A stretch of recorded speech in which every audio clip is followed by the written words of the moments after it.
and I need you to be. You need to realize that you need to cook, clean. You got to understand that you're not the only woman. And if you can accept that, that's fine. That's just the beginning, because you got to work hard for me, because I work hard for me. So that means if you get with me, it's not going to be easy street, because I need to be satisfied, because it ain't no happy wife, happy life bullshit. It's happy Steve, happy Steve. Being strong with self, understanding who you are,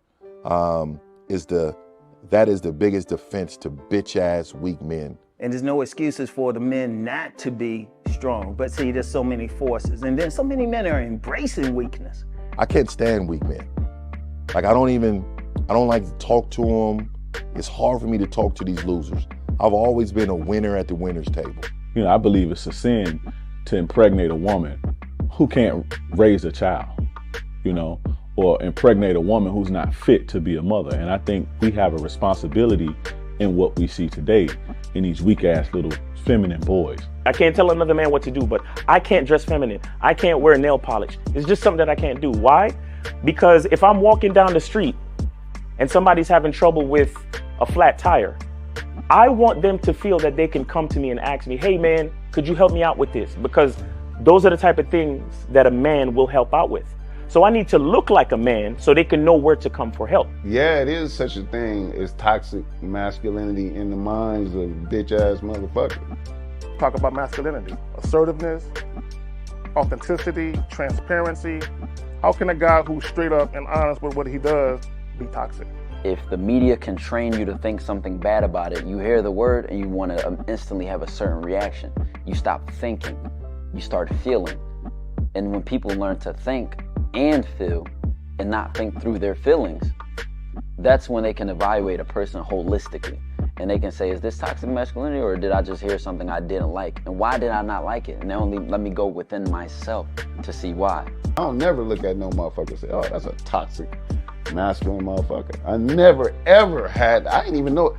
That was an invented concept from a weak motherfucker that was like, I'm just tired of this motherfucker trying to tell me what to do and bully you over me with this bullshit. What's going to make you successful is just understanding who you are and getting your mind right and being happy with who you are. That is the thing that's going to really make you successful. Because after you get all the toys, after you get all these things going on, you've had sex with all the women you want to have sex with, you traveled all the places, you're still going to be you, and you're going to always come back to you.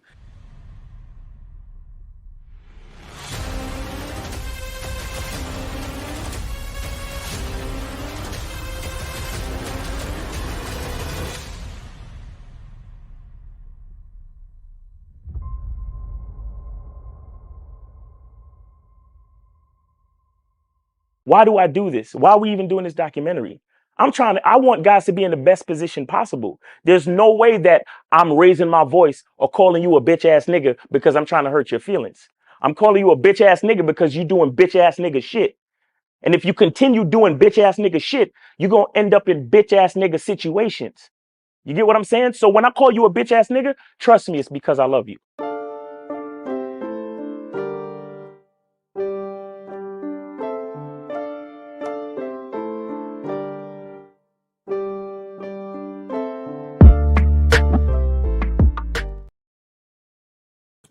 Yeah, here we go. So a couple of things real quick. Miles is going to be a little late. So when it comes to the taking of calls, I'm not sure where we stand with that.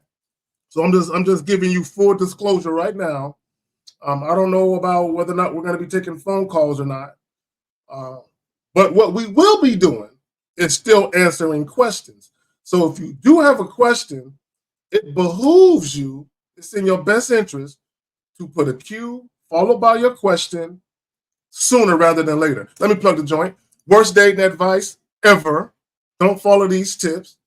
So I do got a video clip for you guys and ladies, right? I also got a couple of other things that I'm going to discuss when it comes to what's being said, when it comes to guys who truly don't understand themselves, let alone women trying to tell other men who don't understand themselves, let alone women, how to get at women and how to proceed. And let me just say this real quick. Let me just say this. Okay, I've said this before. Any advice, this is not just dating advice. This is any advice. Any advice that's given from the perspective of bitterness, of being in fear of something, it's always going to be bad advice. Let me say that shit again.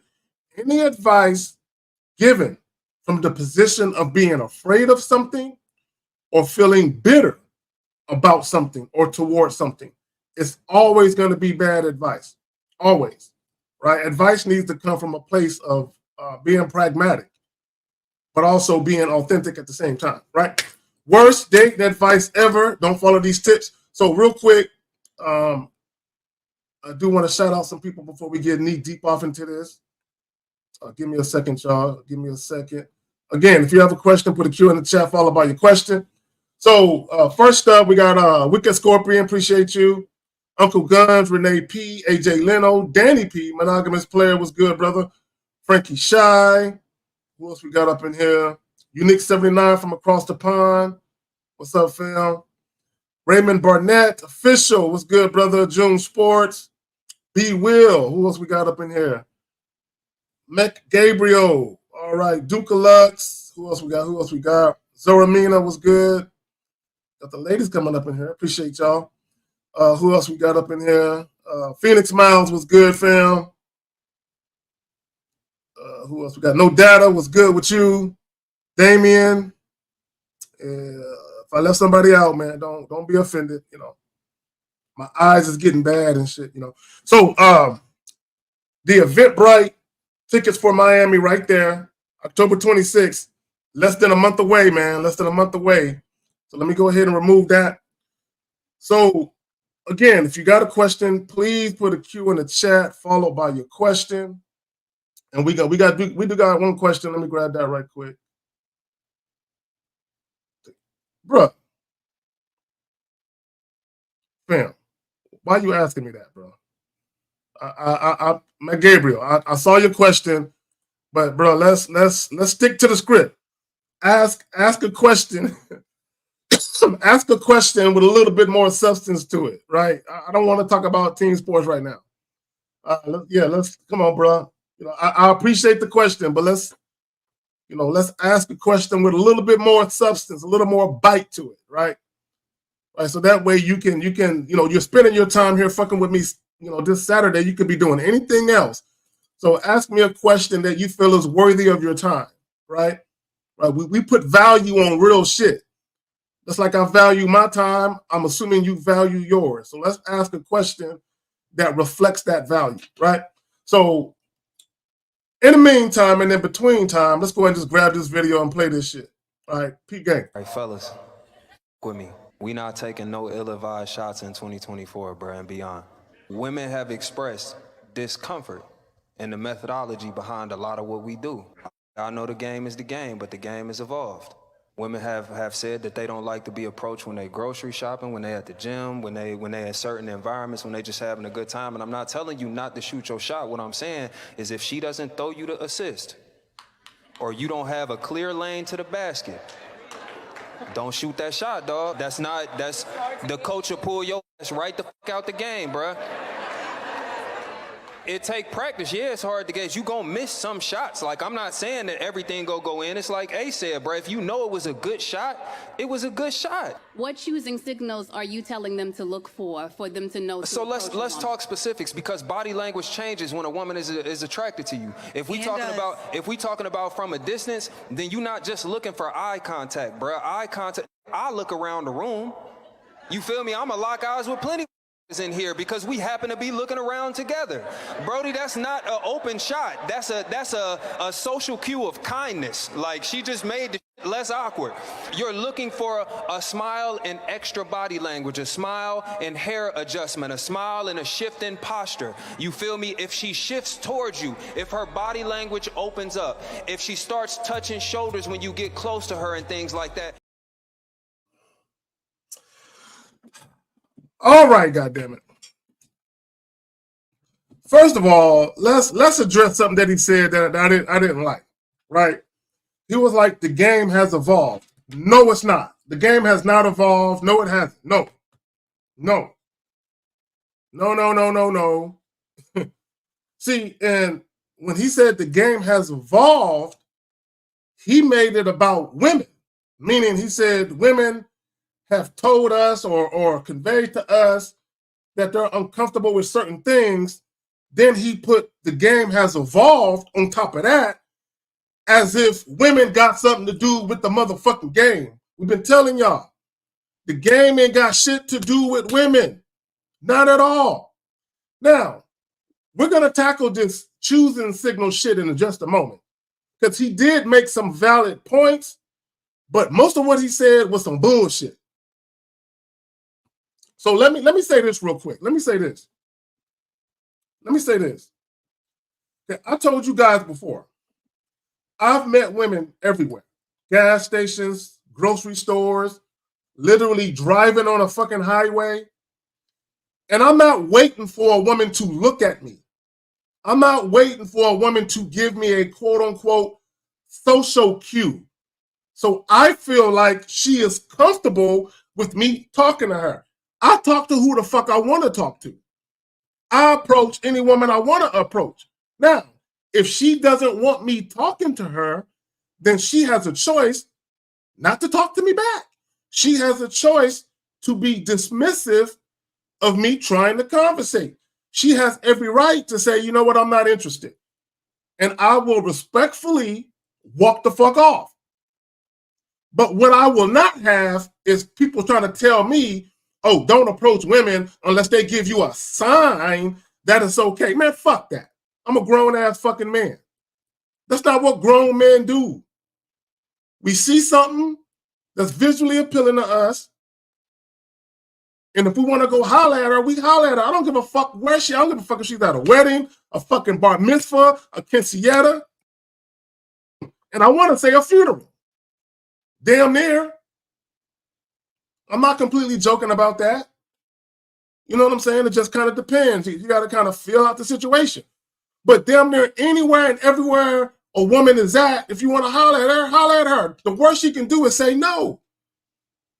And let me say this about a woman being quote unquote uncomfortable. The only time women are uncomfortable being hollered at is when they're being hollered at by men they're not attracted to. And let me say that shit again for the motherfuckers in the back. The only time women are not comfortable or quote unquote don't want to be bothered is when a man that they are not attracted to is trying to talk to them. So what are you looking for? A woman to smile at you, to play with her hair, to bite her lip, and then you feel like, well, you know, she might be attracted to me. I guess it's okay for me to go talk to her. So what are you saying? You need her permission? Because that's what choosing signals are. Okay, let me break this shit down real quick regarding choosing signals. If you're out and about and you're just doing your thing, and you happen to notice that a woman is gazing at you or gawking at you, and you be like, wait a minute, hold on. She kind of cute. And you want to go up there and talk to her, that's one thing. But if you're out here actively looking for women to quote unquote give you a sign that they are interested, basically what you're doing is you are seeking the woman's permission. For you to actively and consciously be seeking social cues that a woman may or may not be interested, number one, you're following her lead. You're looking for her to initiate, because essentially, when you talk about choosing signals, that's a very passive way to initiate something. Assuming that whatever choosing signals a woman may be given are legitimate. It's still a very passive way. For me to look at a woman and just smile at her and gaze at her and lick my lips, that's a very passive way for me to show her that I'm interested instead of me fucking talking. As men, we're not passive. We are assertive, dominant men. If we see something that we want, we go get it. If the woman don't want to be got, we leave her where she stands. It's that simple. I don't need a woman's blessing or her cosign or her permission to go up and start a conversation. I don't need that. I'm a grown fucking man. I don't need that shit. Now and again, if you're out and about and you just chilling, minding your business, doing what you do, and you just happen to look and you see a woman just eyeballing you, she reckless eyeballing, and you want to go talk to her because you think that she choosing or that's a choosing signal, then go talk to her. Come on, man. God damn, it ain't hard out here. All right, so let me get to some of these questions real quick. So Dukaluk says, people claim to be, people claim to being taught to be nice to women. I have never been taught that. It has never been something thought by myself. What do you think about this? Not saying you shouldn't be kind. You know, my mother and my father, like I said before, I grew up with both my parents in the household. Me and my father didn't have the best relationship, but me and my mother had a great relationship. She never pulled me to the side and told me how to conduct myself with women. She never did. Now, what my mother would do every now and again is she would drop nuggets. She would drop gems. And when she would drop these nuggets or these gems on me, she wasn't purposely trying to teach me anything about women. That wasn't what she was trying to do. Any thoughts of wisdom that my mother gave me was always something that I can use in every aspect of my life. She never catered her wisdom to me for women. Never. Right? So anything I learned about dealing with women, I pretty much really learned on my own. Right? And with some of the nuggets of wisdom that my mother bestowed upon me, I was able to take that wisdom and apply it to some of my dealings with women. But no one really taught me how to deal with women. No one really told me, hey, be nice and sweet and do this and buy flowers. No one ever told me to do any of that. Never. You know what I'm saying? So how I dealt with women was basically unique to my own personality. Right? My own personality. Now, let me just say this about your personality. Because your personality will evolve. Right? When you begin to better understand who you are when it comes to your own unique identity, your personality will evolve once you become more rooted in who you are and you become more comfortable with who you are and you become more confident and assertive with how you convey to the world who you are. Your personality will evolve just based on your level of being comfortable with who you are, right? So throughout the years of dealing with women, I evolved. I might have been rough around the edges. But let me tell you something real quick. Speaking of that, I didn't need people to teach me shit for me to come to the realization that some of the young women I was dealing with was full of shit. It was just, to me, it was common sense. It was just me having astute observation or astute awareness where I'm peeping game, I'm dealing with this young lady. I'm realizing something is off. Something ain't quite right with this chick. But it wasn't because someone taught me something for me to recognize and realize it. It was because I was always comfortable in my own skin, right? So when I see this, I'm like, my spidey sense is tingling. Something is off with this chick. I don't like what she's doing. And the fact that I like her doesn't matter. The fact that I think she's cute doesn't matter. The fact that I'm either having sex with her already, or if I want to have sex with her, I knew as a teenager, none of that shit mattered. There's something off with this chick. Like, I'll give you a quick example. And I told this story before. And we'll get right back to the show, to what this shit is all about, to the meat and potatoes. When I was in high school, I was dating this Korean chick. And I say she's Korean for a reason, right? So I remember I was at her house. And of course, both her parents was Korean. And I was cool with both her parents, right? And I always talk to her father about shit. Not about girls, but just about just about shit that's going on in the world, like common current events, shit like that. Because he was in the military. Her father was in the military, like my father was in the military. So because of that, we would talk about things related to that. Now, let me go on to what I'm about to say. So I remember we sitting in the living room, her and I. Her parents are in the kitchen or somewhere else, right? And this commercial comes on, and I think it's like November. And you know, right around November, they start showing commercials for Christmas, right? They start showing a lot of commercials to get you to buy shit. And they were showing this personal nail set, like doing your own nails at home, doing your own thing for girls, right? They were showing, there was this big old fucking thing where you can do your own nails and buff your own nails and all that. And they were showing that on a commercial. Now, I had a job and all of that at the time, right? So when the commercial is playing, she looks at me. And as soon as she looked at me, my first thought was, I know she don't think I'm going to buy that shit for her, right? First thing that popped into my head, I know she don't think I'm going to buy that shit for her, right?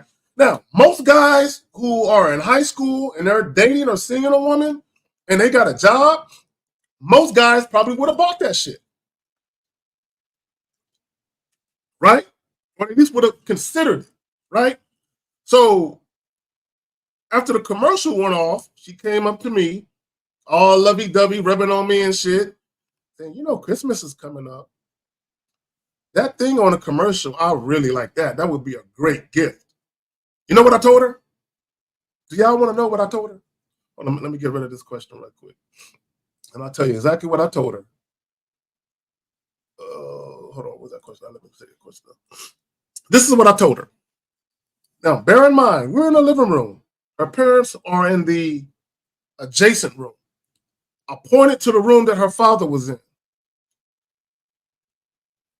And I said, that's something that your father should get you for Christmas. Maybe you should go talk to him right now. You know, if you still remember the name brand of it, it's not too late to go tell your dad right now while it's still fresh on your mind what the name brand of that shit was so he can get it for you. And this is the chick that I'm seeing, right? I didn't need anyone to teach me game, quote unquote. I didn't need anyone to give me dating advice to realize I ain't doing that shit. And I don't have a problem spending money on chicks. I just got a problem with women asking me to. And I also got a problem with women believing that they're entitled to have money spent on them because I happen to be interested in them or I'm currently dealing with them, right? So part of my personality or my identity, you can say, has always been rooted. And that shit was always unsettling to me since I was young. So there are certain things about us, right, that we already know deep down inside, shit just ain't cool when this chick does that or this chick says that. We already know. The problem with a lot of guys is because they're desperate for female attention, they're desperate for companionship, and they're desperate for sex. That voice inside of you that's telling you don't do that shit, you're drowning that voice out because you got this woman on a pedestal. I'm not drowning that voice out. I'm letting that motherfucker speak loud and clear. I'm letting her speak for me and through me. I'm not doing goofy shit just to win a woman over or to get her in my bed. No, it's not worth it to me. I'll let her go. And me and her, we didn't last too much longer after that. Corey says, Corey with the 99-cent super sticker. Appreciate that. And matter of fact, speaking of the same girl, matter of fact, speaking of the same girl, I remember shortly after that, a couple of weeks after I told her, go to your father. A couple of weeks after that, she called me one night and she said, I got to talk to you tomorrow when we get in school. I'm like, tell me now. She was like, no, it's something I really got to talk to you about when we go to school. So in the morning, the next morning at school, we met, you know, in the front by these stairs inside the school. And I already knew what she was going to do. I already knew she was pretty much going to tell me she wanted to move on, right? I already knew that was coming. I can feel it, right? An intuition, an instinct. I can feel it. So we're sitting on the stairs And she says to me, she says, you know, I've been thinking that maybe we should stop seeing each other. And I was like, okay, just like that. I was like, all right, okay. And she kind of looked at me with this dumbfounded look. And I was like, all right, appreciate the talk. And when I go to walk off, right, that's literally how fast it happened. I go to walk off, she stops me and says, you don't want to talk about it? And I'm like, no, I don't want to talk about it. You said you would rather go that way. I'm going to go this way. And I'm pointing to the way that I'm walking. So again, I didn't need advice to feel that way. If a chick don't want to fuck with me, cool, I'm out. So when I tell you guys, when I've been married or I've been in a relationship and a chick want a divorce, you want to leave it, I'm like, all right, cool. All right. I've been this way since I was a teenager, right? So I was very much in tune to who I was when I was younger. I mean, I've evolved, I've matured, I've grown a lot more, right? But still, the core person of who I am was there when I was 17, 18, right? It's been there. So real quick, I know we got some more questions. All right, hold on real quick. Again, if you got a question, please put a Q in the chat followed by your question. So hold on real quick. Oh, now let me get back to this because I really want to tackle this real quick. I know I gave you an answer, but I really want to give you a part two. Because you said there's nothing wrong with being kind. This is how I'll put it. As a person, and see, I'm not even going to put it on gender. It's not even about being a man or a woman. As a person, you should just be a courteous individual to everybody. Listen to me. As a person, you should be a courteous individual to everybody.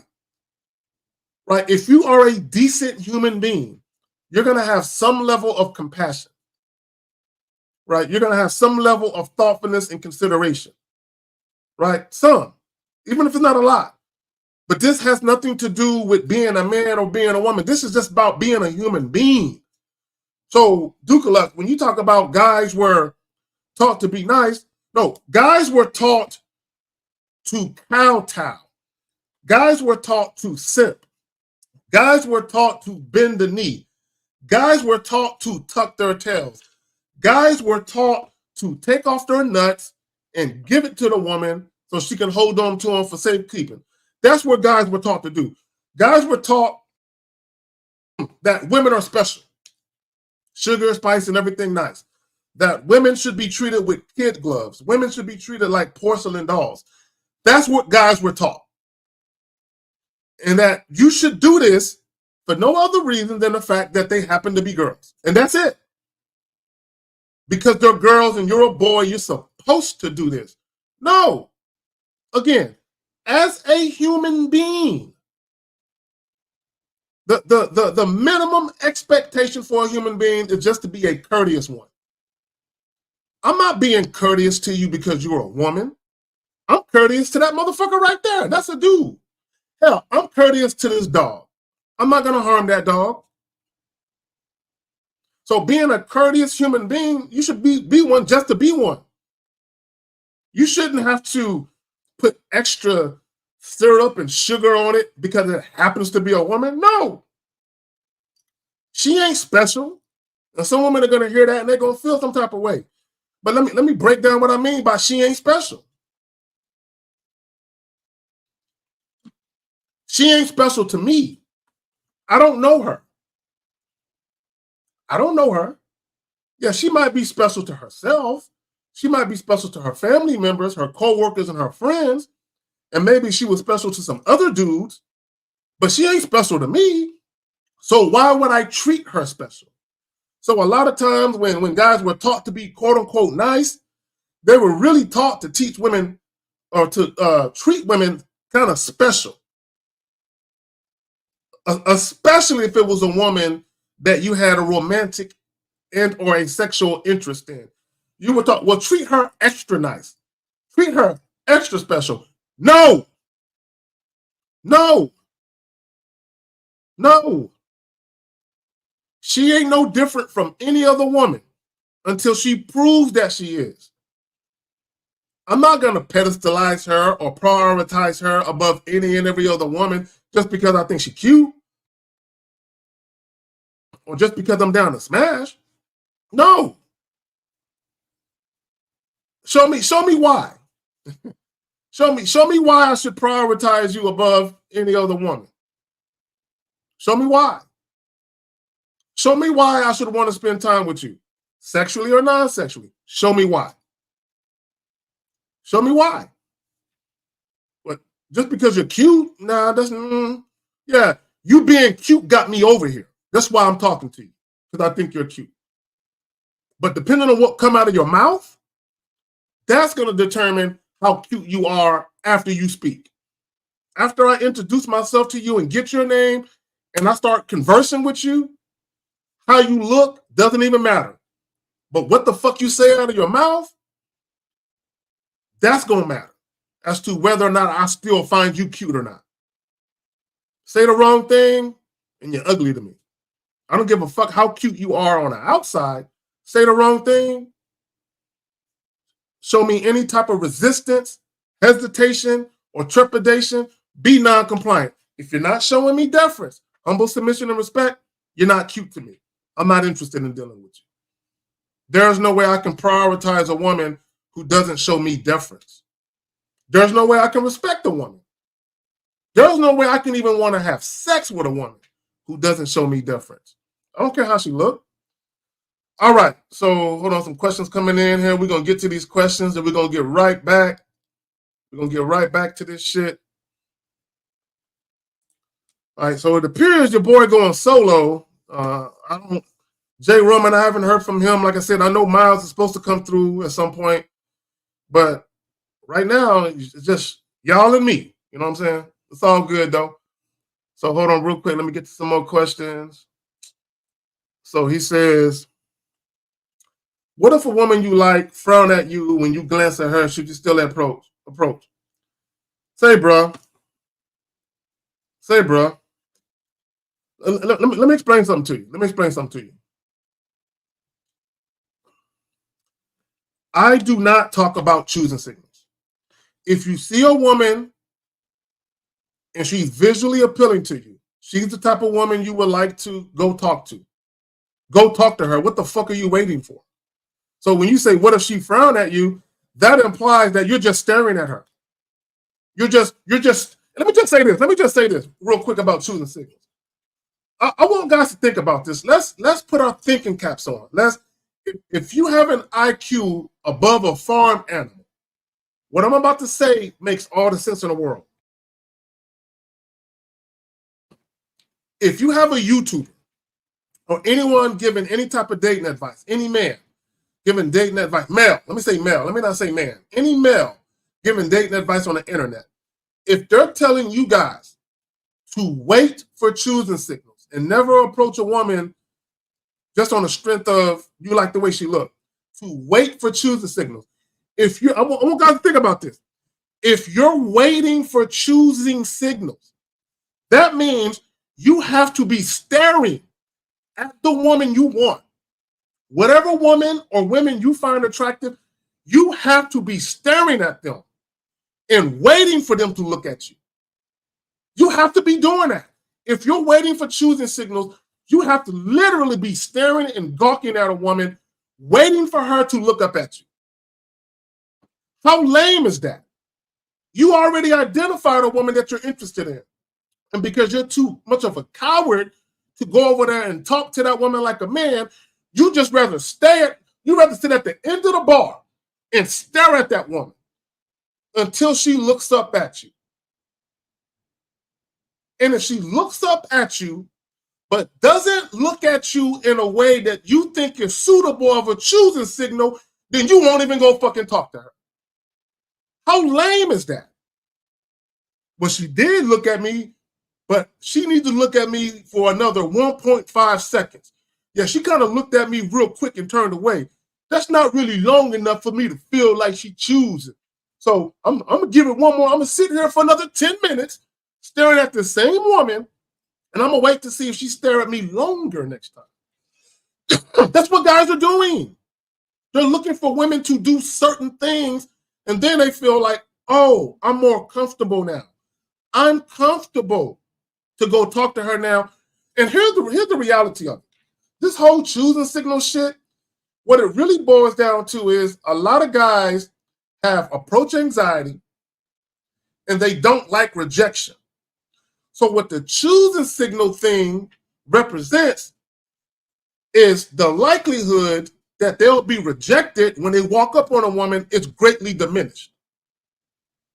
So what guys are really looking for, they're looking for a level of comfort. They want their ego to be comforted. That's what the choosing, and guys can say what the fuck they want to say. That's all that choosing signal shit is. I want to be able to approach a woman where I feel calm and confident because she's looking at me, so she must be interested. So now I feel more calm. I feel like I'm less likely to get rejected now. So maybe I can talk more freely now. Come on, man. That's not how men move. So, Luigi, leave him alone, bro. Don't never approach women a day in your life. Just leave him alone. Just leave him alone. Just leave. If you're too scared to approach a woman, bro, just get one of these fucking robot dolls. One of these sex dolls that they making and all of that. Just get one of them, bro. Just get one of them. You'll be all right. But you need some coaching. So I see you got multiple questions, bro. You need some coaching, Luigi. Straight up and down. You need some coaching. I can't, bro. I can't do the elementary shit. And the fact that you have all these questions, I see you got multiple questions relating to talking to women and approaching. You need coaching. You need help from the ground up. Me giving you advice on this live, that ain't gonna help you. You got deep-seated issues. Let me just say this real quick. There are far too many men out here who got self-esteem issues, you're insecure about shit, and you have a lack of self-assuredness. And it's not women. It's all you. It's all in your head. It has nothing to do with women. Okay? I don't give a fuck if a woman told you you was too short. I don't care if a woman told you you look funny. I don't care if a woman told you you had some bummy fucking clothes on. No matter what people tell you, that doesn't mean that it's the truth. Just because this one woman thinks you're too short doesn't mean you're too short. Just because this one woman thinks you're funny looking doesn't mean you're actually funny looking. Just because this one woman thinks your clothes is bummy doesn't mean your clothes are actually bummy. That's just her opinion. But the problem with a lot of you guys, you allow any woman who rejected you and said something you didn't like, you allowed their opinion to become your opinion.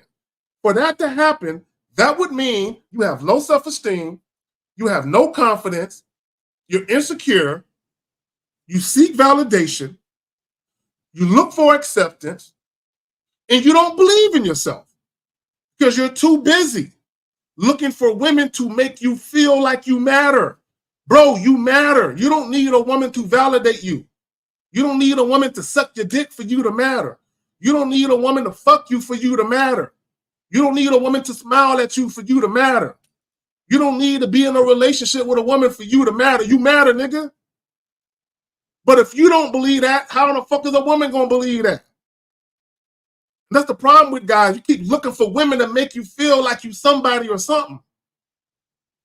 You already that without a woman. Come on, man. Goddamn. All right, so hold on real quick. So y'all got me talking about some other shit now. Hold on real quick. I want to get to the other question. All right. So he says, what about men that been friends with women for... You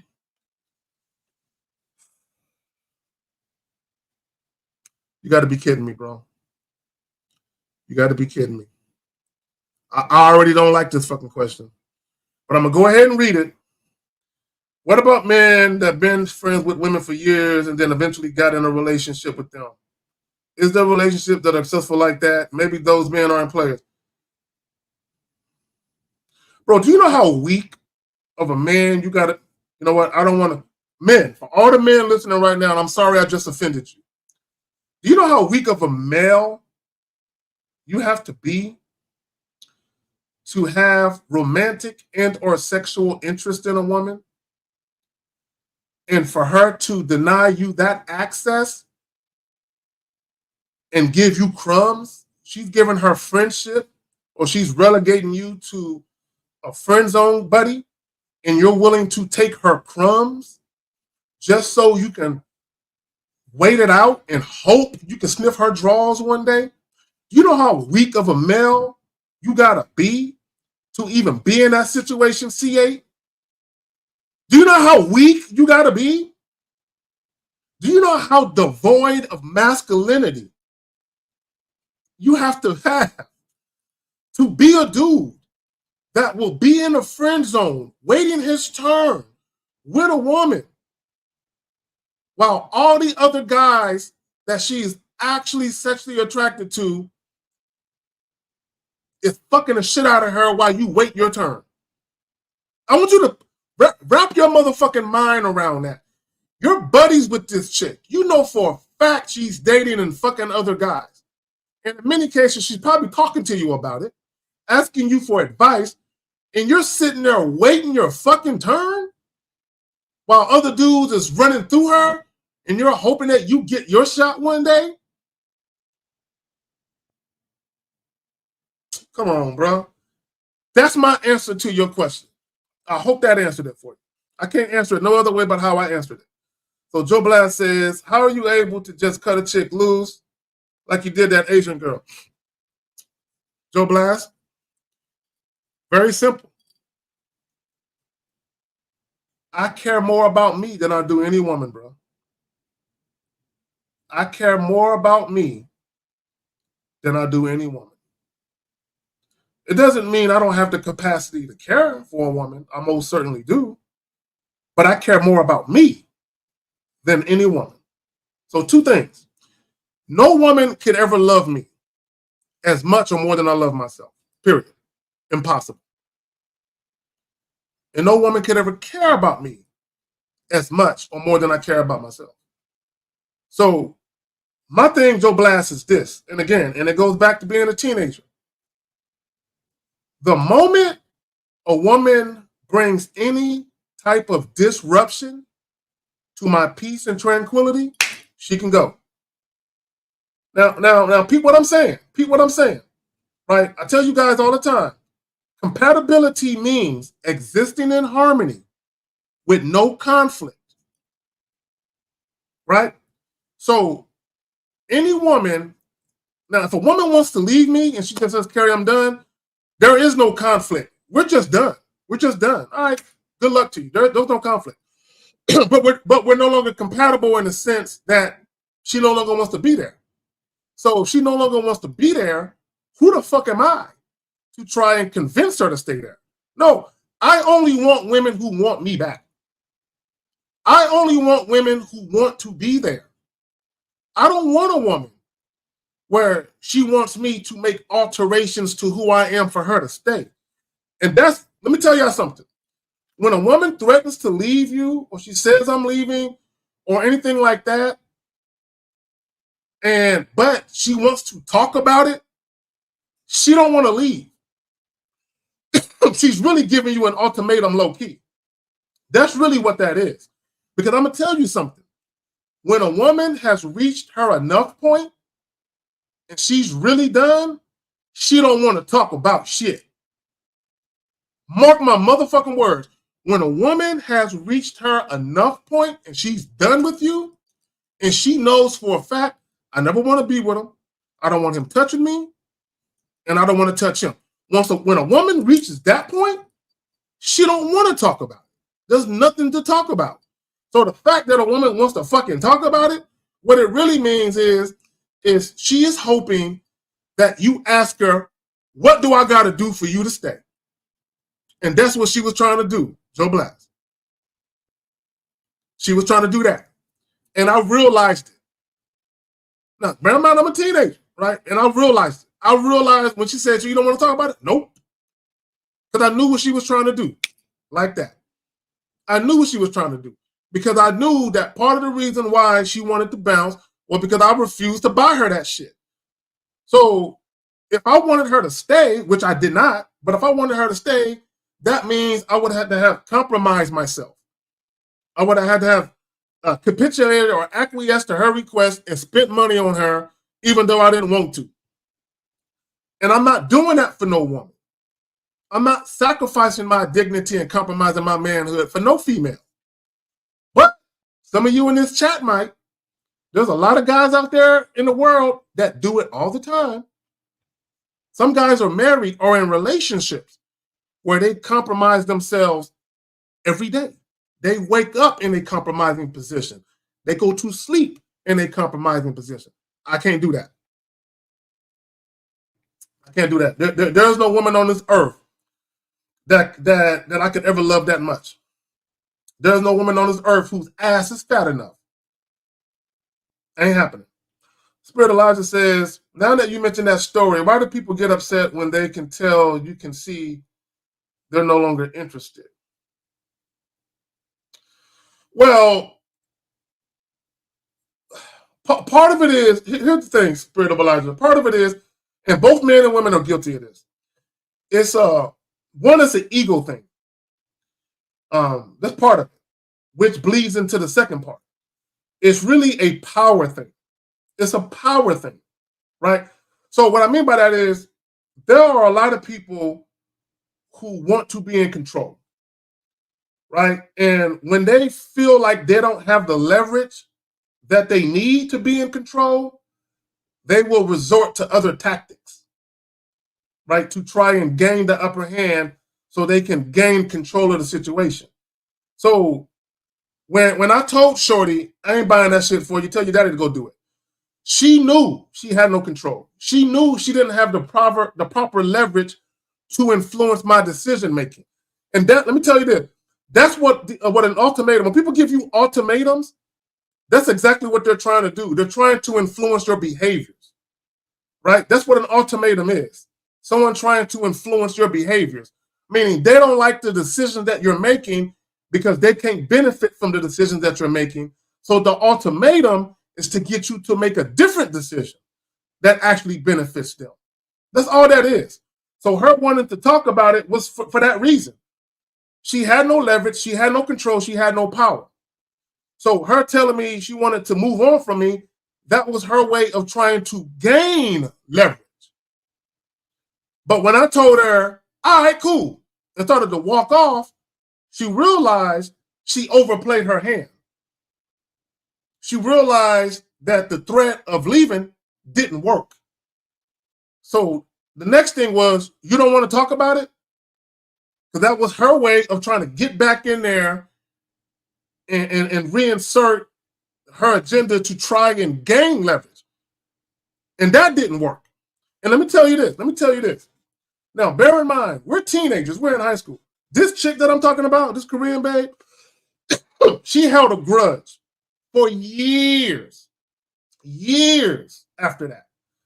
I think I saw her when I was like 22, 23 years old. You're talking about 5-6 years, roughly. About 5-6 years, roughly. She held a grudge for that long, based on that one day when I told her, nope, I don't want to talk about it. I remember I was with a couple of my partners going inside of a nightclub, and she was there with a couple of her partners, and she just started talking shit to me. And then she brought up high school. She brought it up. I didn't bring it up. And I'm looking at her like, you really holding a grudge?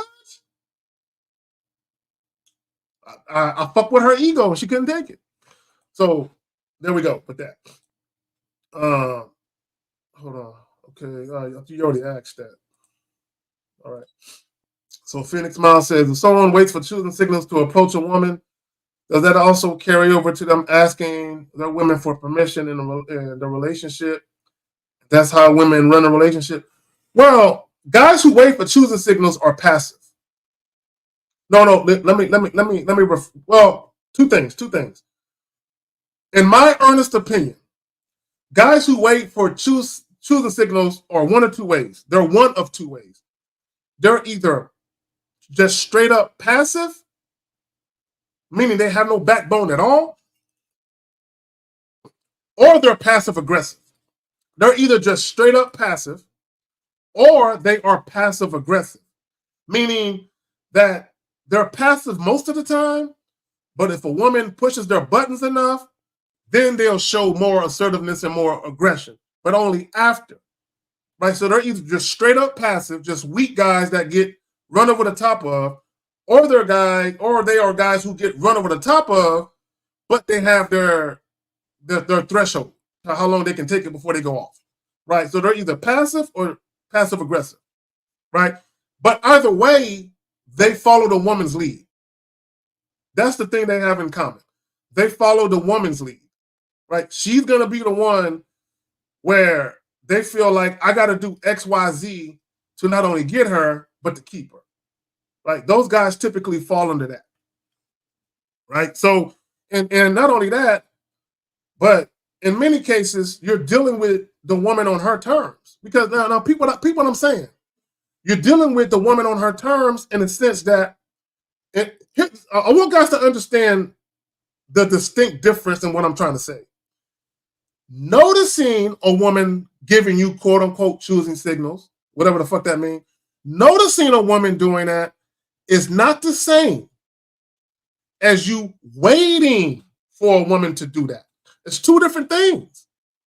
If you just happen to notice it versus you purposely and consciously waiting. So if you're purposely and consciously waiting for quote unquote choosing signals, that means you're following the woman's lead.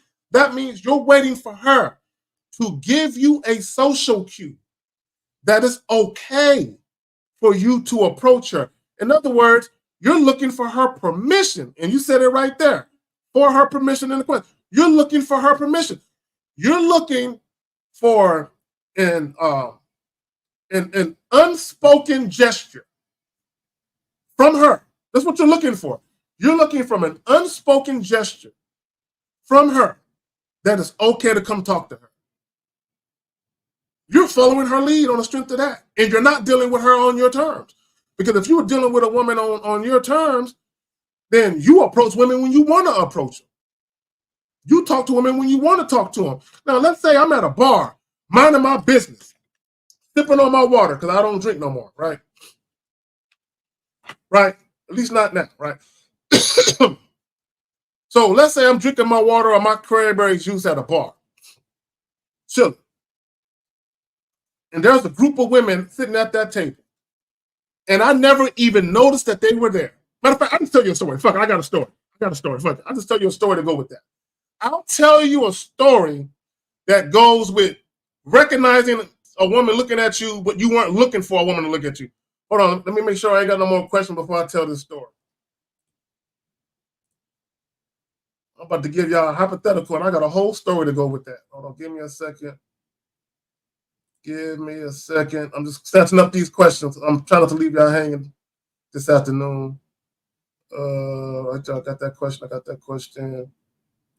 Okay. So many moons ago, right? I was at a bar. I was with my father. Now, this is when we actually got it wrong. I was with my father, and I was with two of my brothers. Now, it's four of us all together. But I was with two of my other brothers. So 3 brothers and dad, right? All 4 of us were at a bar. And we're sitting at the bar, right? And it was kind of empty. It was some people in there, but it wasn't really full. It wasn't packed. So I just happened to be looking around. I'm just looking around like, it's kind of empty in this motherfucker. Because it's at nighttime. So I'm looking, but I think it was like a weekday. It wasn't a weekend. So I'm looking, and as I'm turning my head, there is a table up against the wall directly behind us. There's a Mexican chick, Hispanic chick, and a black chick. Both of them are sitting at this table. It's a 2-person table. So when I turn around and look, both of them are staring directly where we were at. They're just staring. So I look. Now, I didn't think nothing of it at first. I just kind of looked, turned back around, and I'm talking to my pops, to my brothers. And when I looked at them the first time, I never got a good look at them. I just noticed that one was Hispanic and one was black, but I never really looked at them.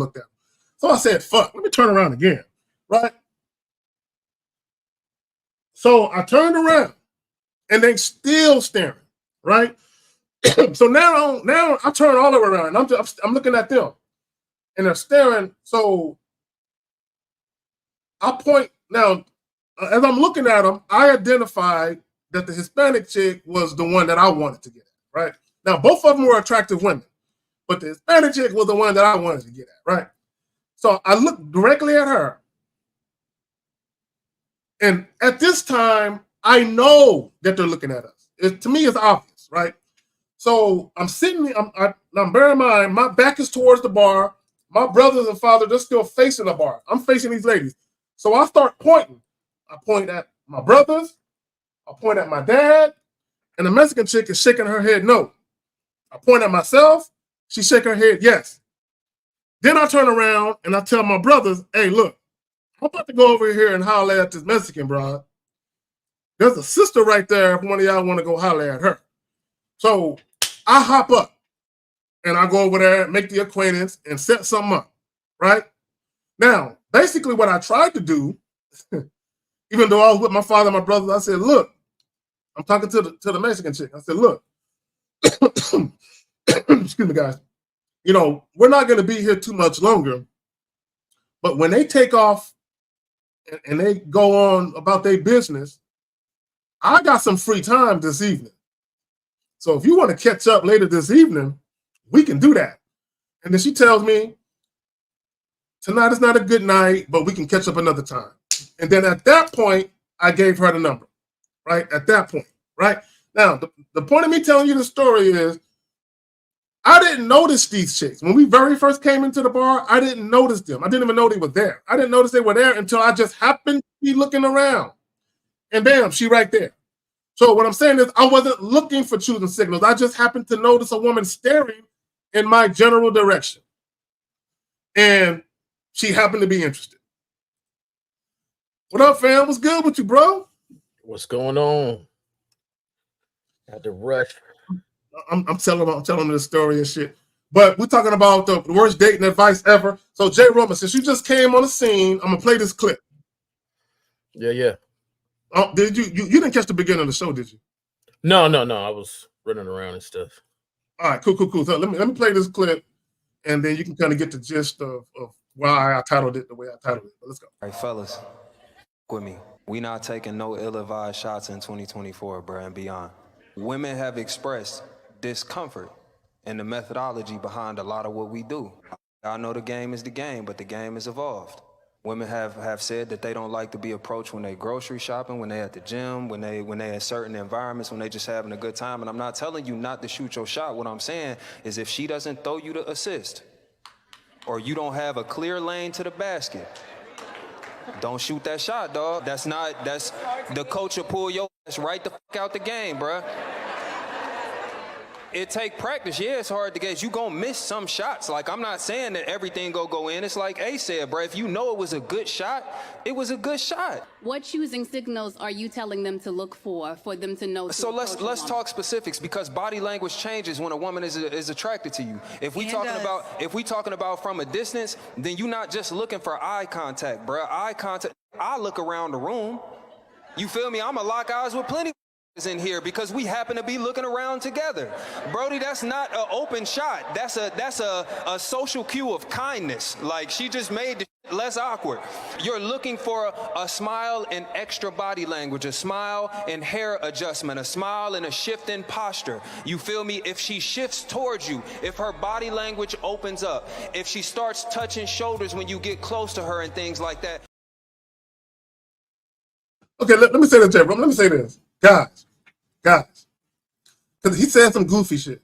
You're not just looking for eye contact. You shouldn't be looking for nothing, right? If you see the woman you want to get at her, just go talk to her.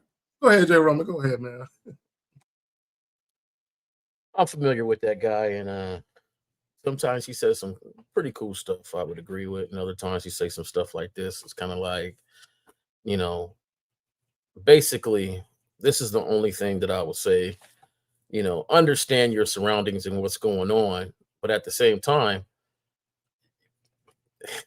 I'm with Michael Jordan. You know, I fail over and over and over again, and that is why I succeed. So, you know, you shoot your shot and that's it. You ain't got to be rude about it. You ain't got to, you know, if you get shot down or whatever, then that's just what it is. Walk away. That's it. So what? Somebody you met for 20 seconds didn't like you. Who cares? You know, and that's that. So I don't know. You know, now we're also saying that every woman is aware of every movement she does when the dude is looking at her, right? So she's like, "Oh, I like that guy over there." So what I'm gonna do is I'm gonna make sure I lean my head and play with my hair just a little bit, and like you know, I just don't believe, and maybe you know, a female in the comments can tell me that in every situation they made sure they did these signs to let the person know I'm sort of interested in you. I just don't think that happens all the time. I think somebody be busy throughout their day, like you said at the grocery store. She busy throughout your day. You shoot your shot. No, thank you, or whatever it is. You go about your day. That's it. It's nothing. You know, to me, it's like it's so much that adds awkwardness to it, right? So now you're this goofy dude staring at this girl, looking for something. Did she play in her hair? Did she, man, something could have been bothering her near her forehead, and she scratches it. Oh, that's it. That's my sign. Hey, See what I'm saying? how you doing? She's like, all right, then you be like, oh, she gave me the sign though. Like, nah, man, she bent down and tied her shoes. That's why she leaned forward to you. Like, now we're judging all this other stuff. And really, do we really have that much time in the day to really think about it? If she's standing up in a break room, cracking a joke with her friends and giving a whole speech, maybe you shouldn't go walk up to her because she's busy talking, or maybe like learn how to when to approach people. But at the same time, hey, if you want to approach. Like, you never know. And man, I got a buddy, to me, this dude has no social skills at all. He reads nothing. Like, he just walks past people, like taking a picture. They could be taking a picture. And he's that guy that just walks by when they're taking a picture. You know what I'm saying? Like, like just with no regards. You'd be like, hey, no, did you see him taking a picture? Nah. Like, he don't, no regards. This guy I have seen come up to women in very awkward points that I wouldn't do, right? Like, they're in the mid-sentence talking to somebody, and he's like, hey, just on the spot, just no regards for anything. Sometimes it works, sometimes it doesn't. It's the same results for everybody. So I don't particularly subscribe to that dude's advice when it comes to meeting women and talking to them and dating and stuff. Yeah, I'm not going to interrupt the conversation. Now, I will say this: you can elect when to jump in and interject and say, "Excuse me," you know what I'm saying? But even then, it's all about context. It's all about where you're at, what's going on, because there are some situations where you just keep it pushing, right? But my thing is this: again, this whole choosing signal shit. I think it got guys looking for the cheat code or looking for the easy button when it comes to how to deal with women. My thing is, again, if you see something you like, go holler at her. There would be women who didn't even know I was coming, Jay. They didn't even know.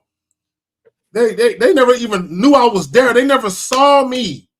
But as soon as I walk up on the top of them on their shoulder, excuse me, and they turn around, when we start a conversation, it's all love. No problems, right? But see, guys got this notion, a woman has to see you first. She has to lay eyes on you and study you, and then she'll give you a signal that you can approach. No, a woman don't even got to know you exist, and you just walk up on her. And that's the very first time she lay eyes on you when you went and talked to her. Like, bro, I've approached too many women in my life for these choosing signal niggas to convince me of what the fuck they talking about. I think it's honestly, because I'm new to this. You've been doing this for a while, Zach, and I'm kind of new to this sort of talking about this stuff on a public forum and speaking out to dudes and trying to help them out and different things. It almost seems like to me the evolution of this choosing signal thing came from people that were awkward, that didn't know how to approach people socially, to read the room and read what's going on. And so somebody was teaching them that, and then they started putting 10 on it. You know what I'm saying? They started putting, well, you got to, if she turns away when she looks at you, she don't like you. But if she turns away and then plays with her hair, that means you all good. And if she, all this stuff that socially we naturally do, right? So when I walk into a room or I'll see somebody that I might want to talk to, it don't matter really what she's doing, how she looked at me or whatever. I'm gonna go over there and talk to her because that's the one I want to talk to, and we'll go from there. But I am going to approach in a more opportune time, where she could hear me and we could talk. But I'm not gonna just go and approach and excuse me, everybody she's talking to. Let me talk to you. Like, that's something, and I think that's what happened. Like, okay, things that we do naturally, somebody coined it, made it into a phrase, and then they put 10 on it to make it really sound good. We're going to give you the best chance. I agree. I think someone came to the internet. Somebody, look, let me say this. I know this guy, right? Now, he has no problem attracting women, but he's the type of guy, he does not like to approach women. He likes to wait for choosing signals. That's his thing. And the reason, and I asked him why. I said, why? I said, why is that? And he said out of his mouth, I don't like rejection. I don't like having bitches tell me no. So if a woman give me a choosing signal, I feel more than likely I won't hear no. And again, this is a guy that has no problem with women whatsoever, but it bothers him so much to have a woman tell him no or that she's not interested that he would rather wait for a woman to just stare at him and give him quote unquote permission for him to approach. And so with a lot of guys, see, here's the thing. And when guys give advice on the internet, I really wish they would put disclaimers on it. Meaning, tell people why you believe that. Tell people why you believe it. Like if a guy says, I don't want to get married, instead of telling all the other guys never get married, just say why you don't want to get married. Your personal viewpoint. Don't talk about what's happening in society to other men. Talk about your personal viewpoint, why you don't want to get married, right? And I think the problem with the whole choosing signal thing and other advice is they're always giving advice based on what's going on with other men instead of what's going on with themselves directly. So I think guys just need to do that, because what happens is a lot of guys who aren't one with their personal identities or their own unique identity, and guys who are heavily influenced, they hear a lot of this advice on the internet and they never take the time to actually assess what they're hearing, because the person that they're hearing it from, they value that motherfucker's opinion. Ask that motherfucker why he believes what he believes in. And don't let him tell you, oh, you don't see what's going on the internet and this guy had this happen. No. Why do you believe in it? Why? And if you did believe in it, but now you don't, why is that? And if all they can point to is stories about other men, I don't think that's good advice, bro. And even while he was giving the point about choosing the right lane, he contradicted himself within the same statements, right? That he's making about choosing the right lane, and he's saying, okay, but still take your shot. Just know sure that it's a good lane, but you're gonna read these signals from her to make it a good lane. If you're gonna take a shot, you're gonna take a shot. Period. That's just what it is. Now, if you go to talk to her and she turns her back to you, starts to walk away, well, you don't go run and get in front of her. You can say that's so. Let's all just understand. Reading the room. We used to call it reading the room. Read the room. Yeah. When we were younger, yeah, we used to play this game, me and my friends and stuff, where they see a chick and they be like, go talk to her. Like, and that was the game. Just, hey, you see her over there? Go holler. And we'd be like, okay, the one in the red shirt, right? That one? Okay, you go holler at her. Right. So you didn't even get to pick who you wanted to holler at. Just go talk to her right now. See if you can strike that conversation. And back then, get the number. Right. When you get older, of course, now, I don't care about getting that number. You can have mine. But at the same time, that's what it was. It didn't matter. You go talk to her. And I think for some people that didn't grow up with that sort of challenge, you didn't really learn how to read the room. And so you're thirsting for this advice on how to really approach women. And really nobody can sit there and tell you the best way, because it's really mainly about you and the confidence that you're going to kick out. Thank you, bro. Thank you. That they adjust to. And so that's just how it is. And somebody made a comment on here, like my friend might have had autism. He didn't have autism. He had the audacity. Okay. Because he just rocks and rolls. That guy is a pretty Ricky. And that's how he rolls. He still don't catch show some cues. He's just one of those dudes. Later on, you talk to him, he kind of smiles and laughs about it just because, he knows what he's doing. But that's the way he is. So, he is him. He is one of one, just like all my boys are one of one. And we just rock together, go the same direction sometimes. But yeah, you got to have confidence in whatever you do, no matter what. And I've seen women get picked up and respond in every situation that you can possibly think of. I've seen women that got hit up, that were pregnant, that, respond. You would think, no, they would. I've seen women in the middle of their job doing some work respond. I've seen, like, in every situation it is, but you got to know who you are, how comfortable you are, how confident you are, and rock it from there. So, bro, but I mean, the bottom line is this. Okay, we all know if a woman. Now, let me say this real quick, and some women's defense, right? Because I've heard of situations where it doesn't matter how attractive you are or aren't. There are some scenarios where a woman might not be in the mood to be hollered at by anybody. Yeah. And it could be because she had a bad day at work. Maybe she just got fired. Maybe someone just passed away. Who knows, right? Because I had an ex one time. She was telling me a story of how she got approached. And the guy was talking to her, and she was so despondent and so upset about something that was going on in her personal life that she never even noticed the guy, and she just shoot him away. I'm not interested. And then later on, one of her girlfriends said, "Girl, you see how fine he was? Girl, that's your type." And she responded like, "I don't care. Right? And it's one of those things where she was just in that kind of mood. So will that happen where women are just in that kind of mood where it don't matter how you look? They just don't want to be bothered. Now, generally speaking, though, right? When the guy in the video, Trip, I think his name is Trip, when he was talking about how women have expressed discomfort. Let me just say this. And I told you guys this in a couple of videos. Stop letting women tell you how to date. Don't let women tell you how to date. I remember, J. Roman, when I first started doing YouTube videos, late 2018, early 2019, I did a video titled, I think it's 2019, Unapologetically Be a Goddamn Man, right? I think that was the title of the video.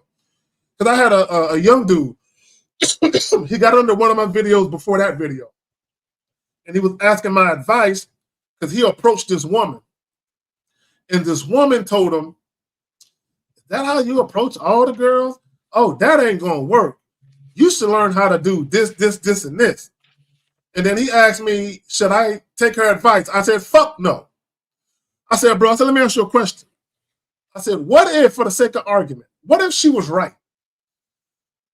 Right, where you took that advice and then the very next chick you got with where that advice worked. Then you and that chick stopped talking, and then you approached 5 more chicks the same way, and they all told you the same thing. Is that the way you approach women? You should try this, and that. I'm like, are you going to keep switching up what you do because all these different women don't like your fucking style? No. You stick to the script. You do you. And only fuck with the women that fuck with it. That's it. You don't switch up and change who you are. Now, this is what I will say. If you are socially awkward, if you don't know how to hold or carry a conversation, if you act very nervous around women, if you have passive tendencies, right, you do need to work on that. But that has nothing to do with necessarily you switching up how you approach women. It's about you becoming more comfortable and more confident in who you are. So that way, when you do approach women, you don't care whether or not they with it or not. It is what it is. Either she with it or she not. But the problem is, guys are always looking for this cheat code of, okay, yeah, I approached the last 20 women. One woman gave me her number. I need to find something to say, J. Roman, where the next 20 women I approach, I can get 10 numbers. And this is where all this PUA tactics and all this other shit come in at, and don't validate women, don't compliment women. And let me just say this. Let me bring this up real quick. Okay, guys, Gang Kings 2, Definition of Man, documentary, October 26th, Miami. Let me bring this up because I want to bring up a couple of other pointers that I want to get to. Okay, right here, right. So one of the things they say is wait to call her or ask her out via text or not to validate, compliment a woman. Or focus on yourself, work out and acquire currency, leave women alone. So let me talk about all of these things real quick. J. Roman, feel free to jump in there. Let me talk about number one. Let me make a comment about what you were just saying real quick about, the women and them telling you how to date and stuff. I like to take things to the most human nature of all, right? Everybody has seen, or I hope you have been around enough women, where you've seen where a woman said all this, I want to do this, and blah, blah, blah, and blah, blah, blah, and I want him, blah, and he has to approach me like this. And then in the very next day or some months pass or whatever, somebody didn't do none of that she's with. Yep. None of it. She contradicted everything. I want a guy that, and she ain't even with a guy like that. Once you see that, you should already say in your head, oh, that was some BS she was kicking in. That was the preference, but not really what it really was. So it doesn't matter what I do. If you're into me, you're gonna be into me, And I think once you see that, you should learn from it and realize, nah, don't listen to them for that advice. But go ahead. Bro, no, real quick, I had years and years ago, I had this young lady that I knew. I used to work with. We was cool. I remember she told me one time, she was a young chick. I think I was in my late 20s. She was in her early 20s. And we were just talking about dating and all that other shit. But there was no interest in each other, right? So she was telling me that if a guy was attractive enough, but he was a little awkward or a little goofy, she said, I'll give him a little chance. You know what I'm saying? So to your point is, if a woman is attracted to you, she's not going to be super picky about how you approached her, right? When women are trying to give you advice, what it really is, guys, what it really is she doesn't find you attractive. So what she's really saying it without saying it is, you're going to have to do some extra shit to get a bitch. Because you just ain't got it like that. But for her, she is using her opinion of you and projecting that on you, like every other woman is going to view you like she views you. Which is why you don't take advice from women. So what now? And it changes. I changes. Yeah. I work with this young lady, and everybody, that I work with some wolves. So, we all at one point in time enjoyed our interaction. But there's this older guy that worked with us that he was smitten by her. And for those who don't know, the smitten is just like he was so enamored with her, just like, oh my God, she's so beautiful, and da da da, and what. But he was older. He was way older than us at the time. I think I was in my 20s. He had to be in his like late 30s, early 40s, at that time. And in your 20s, you think 40 is really, really old. So, but until you get to 30 and you realize you get there, right? You get around there, right? So, and she used to say, I asked her because I was trying to get rid of her, right? Like, man, this dude always be on you. What's up? Why don't you give him a shot? And she was like, no, he always talks to me and he always does this, but he's too short and he's bald and, he's too old and, all this other stuff. Right. And some year passed and now they're married with kids. Married with kids. So all that stuff she was talking on why he did not qualify for her, somehow that got all out the window, and boom, this future is made with him. So, to me, that's clearly right there. You should take note, fellas, and be like, yeah, it don't matter. It just doesn't matter. You never know how things gonna turn out. You never know. Just do you. Do you. But let me get to this. Wait the caller. Guys, if you're dealing with a woman who is attracted to you, she can't wait to hear from you again. Even if now, I don't believe in asking for a woman's number. I give women my number, right? I can't do the asking of a woman's number. But let's just say, hypothetically speaking, you guys exchange numbers, right? Do you know if you're dealing with a woman who's attracted, let's say you met her at 11 o'clock in the morning. If you call her ass 2 hours later, she's going to be excited to hear from you. Period. I've met women in the morning and called them in the afternoon. I met women in the morning and called them at night. I met them at night and called them the next day. They were all thrilled to hear from me, right? Assuming I had their number, right? They were all thrilled to hear from me, period. So you don't have to wait. The problem with this waiting thing is this advice they're trying to give you gives the appearance that you're something that you're not, right? That you're this guy. Now, let me say this. There have been times, Jay, when I got a woman's phone number. There have been times where I've gotten so many women's numbers, like in a weekend. I'm talking about a Friday and Saturday night. Yep. Where I literally forgot I had phone numbers. I literally forgot. Like a week or two later, I find this phone number with a girl's name on it. I'm like, I don't remember her. It's my writing. So I know it's my writing, but I'm struggling to remember what the chick looked like. I don't know where I met her at.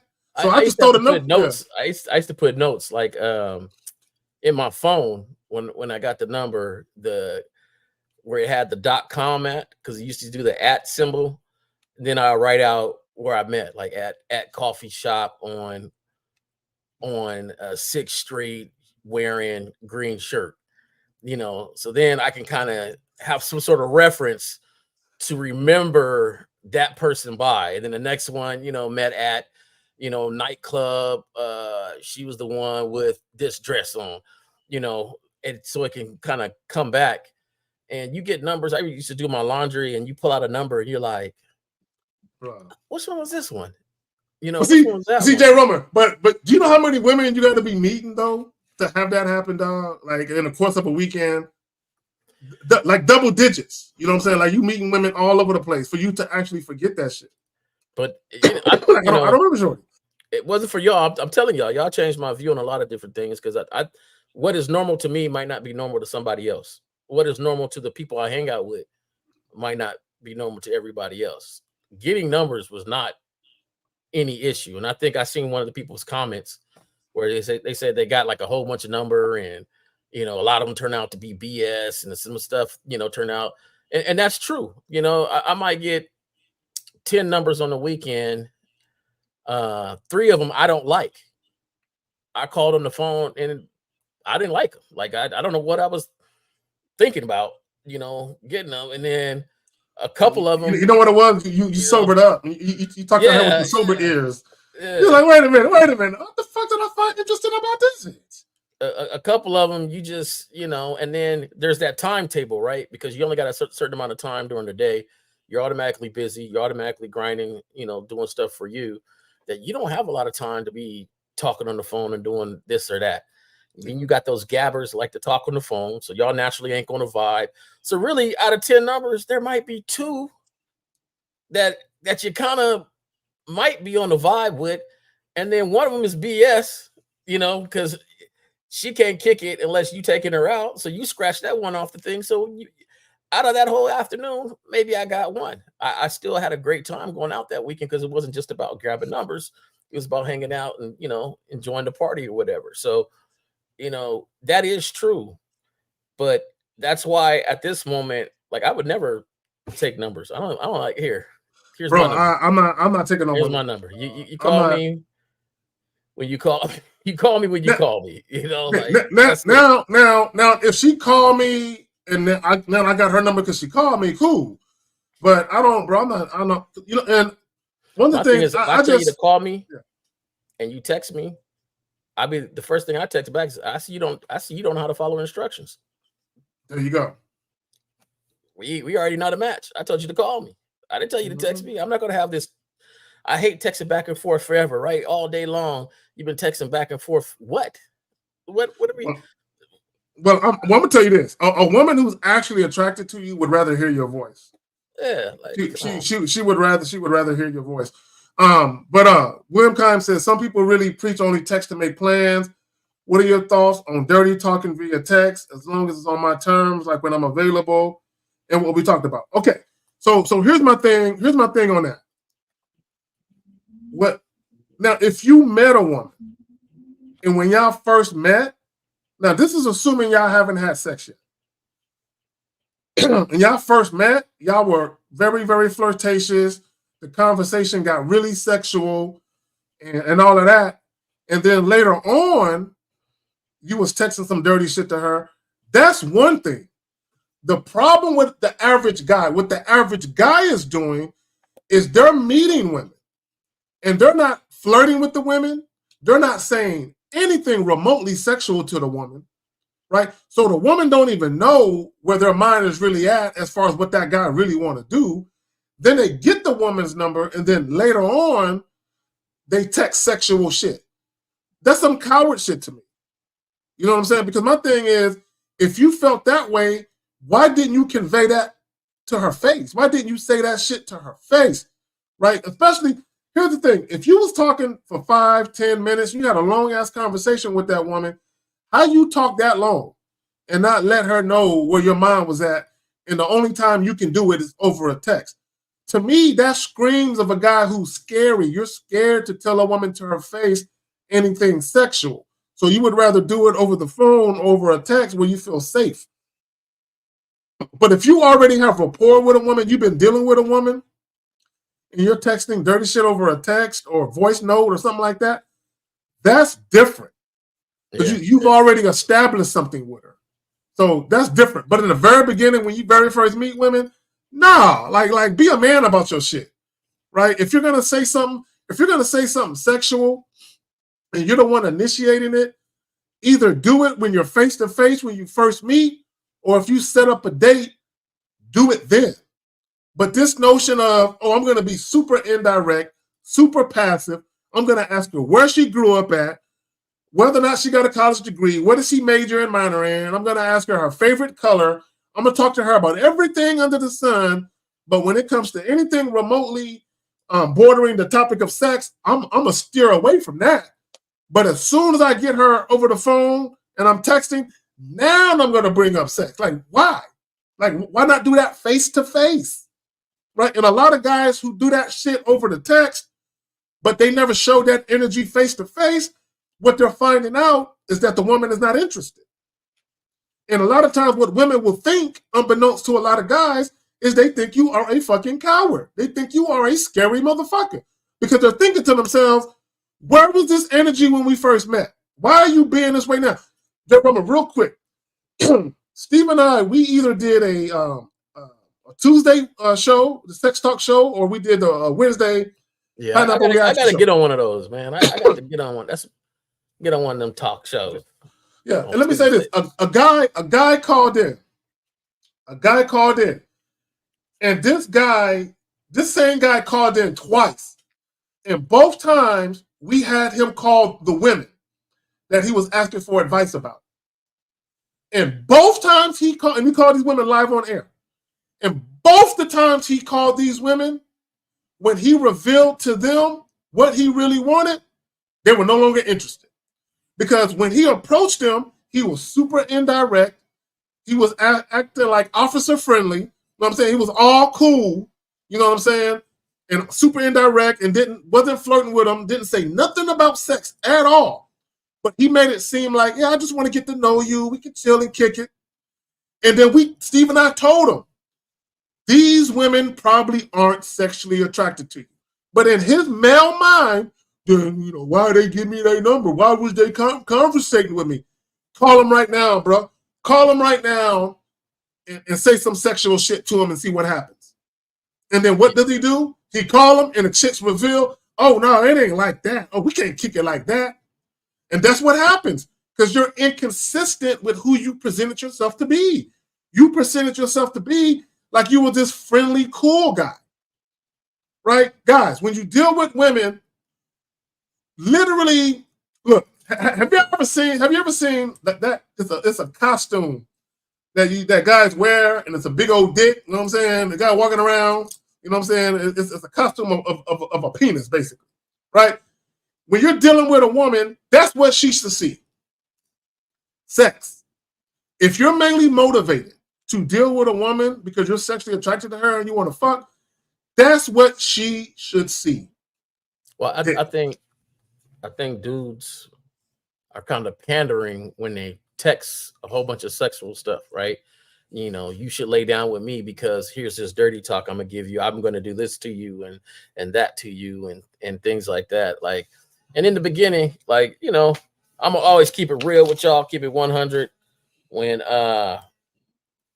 you know, when texting first came out, boy, it was a beast, right? You get to say a lot of stuff on the spot, right then on the fly.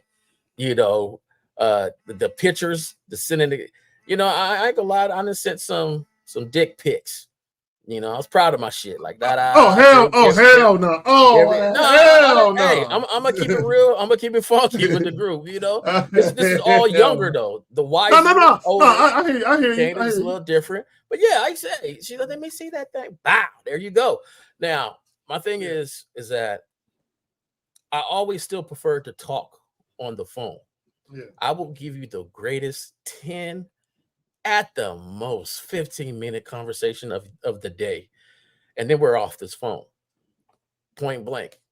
Now, I expect you to be busy as an adult with things you got going on in life. So I don't expect a whole bunch of attention, just like I expect you not to expect a whole bunch of attention. And then I would make my comment and say this, and I'm gonna get this one. I say, hey, when your toes hit the sheets, go on and give me a call, right? So when you go to lay down in bed, give me a call because I'm gonna talk to you for about maybe 3-4 minutes, and it might get live. It might get live real quick, but it's only if I know there's a date that we're meeting up. I learned never to do this sexual text stuff. Like you do all this sexual text stuff on a Wednesday, right? You don't see this girl till Saturday or Sunday. Where's that built up sexual energy going? Is it coming to you?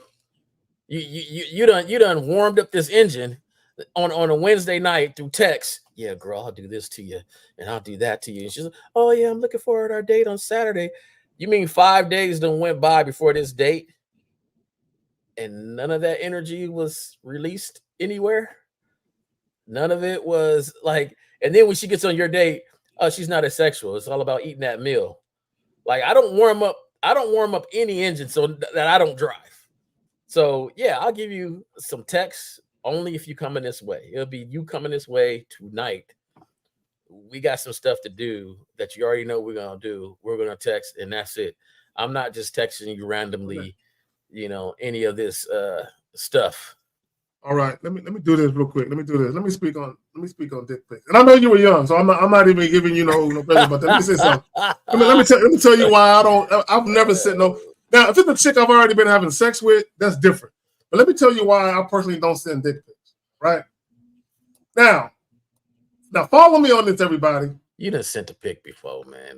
No, only after they've already sampled the shit. Nope. I've had chicks. Okay. No, I'm gonna tell you why. I've had chicks ask me, so how big is it? Can you send me a picture of it? And I don't answer none of them questions. And I'm gonna tell you why. I don't answer none of them questions. I was like, baby girl, I was like, would you rather see a picture of the Eiffel Tower, or would you rather be in the Eiffel Tower? Right? And I'm like, it's all about the experience. And I would literally tell chicks, if you want to see my shit, when you're on your knees looking up at it, holding it in your hands, that's when you'll know how big it is. That's when you can see it. When you got it in the palm of your hands looking at it. So that's it. I'll tell you, that's real smooth, man. That's real smooth. That, like I said, I didn't come down from the Himalayas of game. I had to walk up and dip and jump into the pool of it. But yeah, if they was like, hey, we talking on the phone, and it got to that point. Hey, you coming over? Like, yeah, let me see something. Pop, pop, there it is. And and I'm not kind of looking again. Everybody was young. It was an exchange, but that's something I wouldn't do now. It's something I wouldn't do now. So then, it was something. Bro, I'm not. Look, young dudes, I get it. I can see why young dudes would do it. Even when I was young, I didn't do it though. But I can see why young dudes would do it, right? Because I've had chicks send me videos. Oh, these are chicks I hadn't even had sex with. Send me full videos, butt naked in a bathtub and shit. Yeah. Right.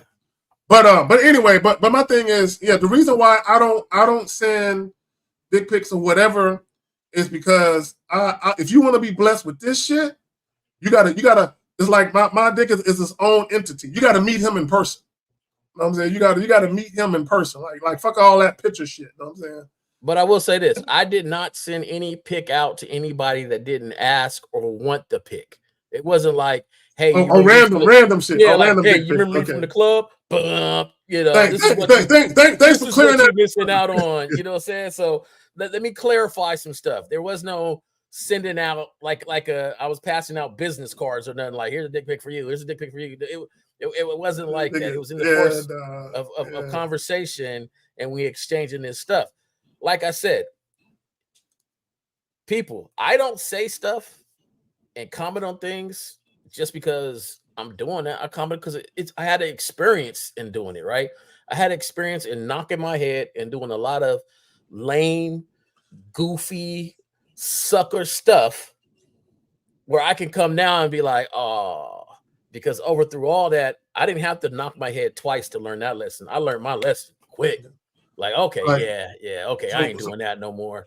Yeah, okay, this ain't cool no more. So real quick, Jay, we're about to look at some of these questions real quick. Let's get some of these comments. So, Chris, the player says, do you think it's even natural for women to have egos? Bro, it's a human thing. It's not a gender thing.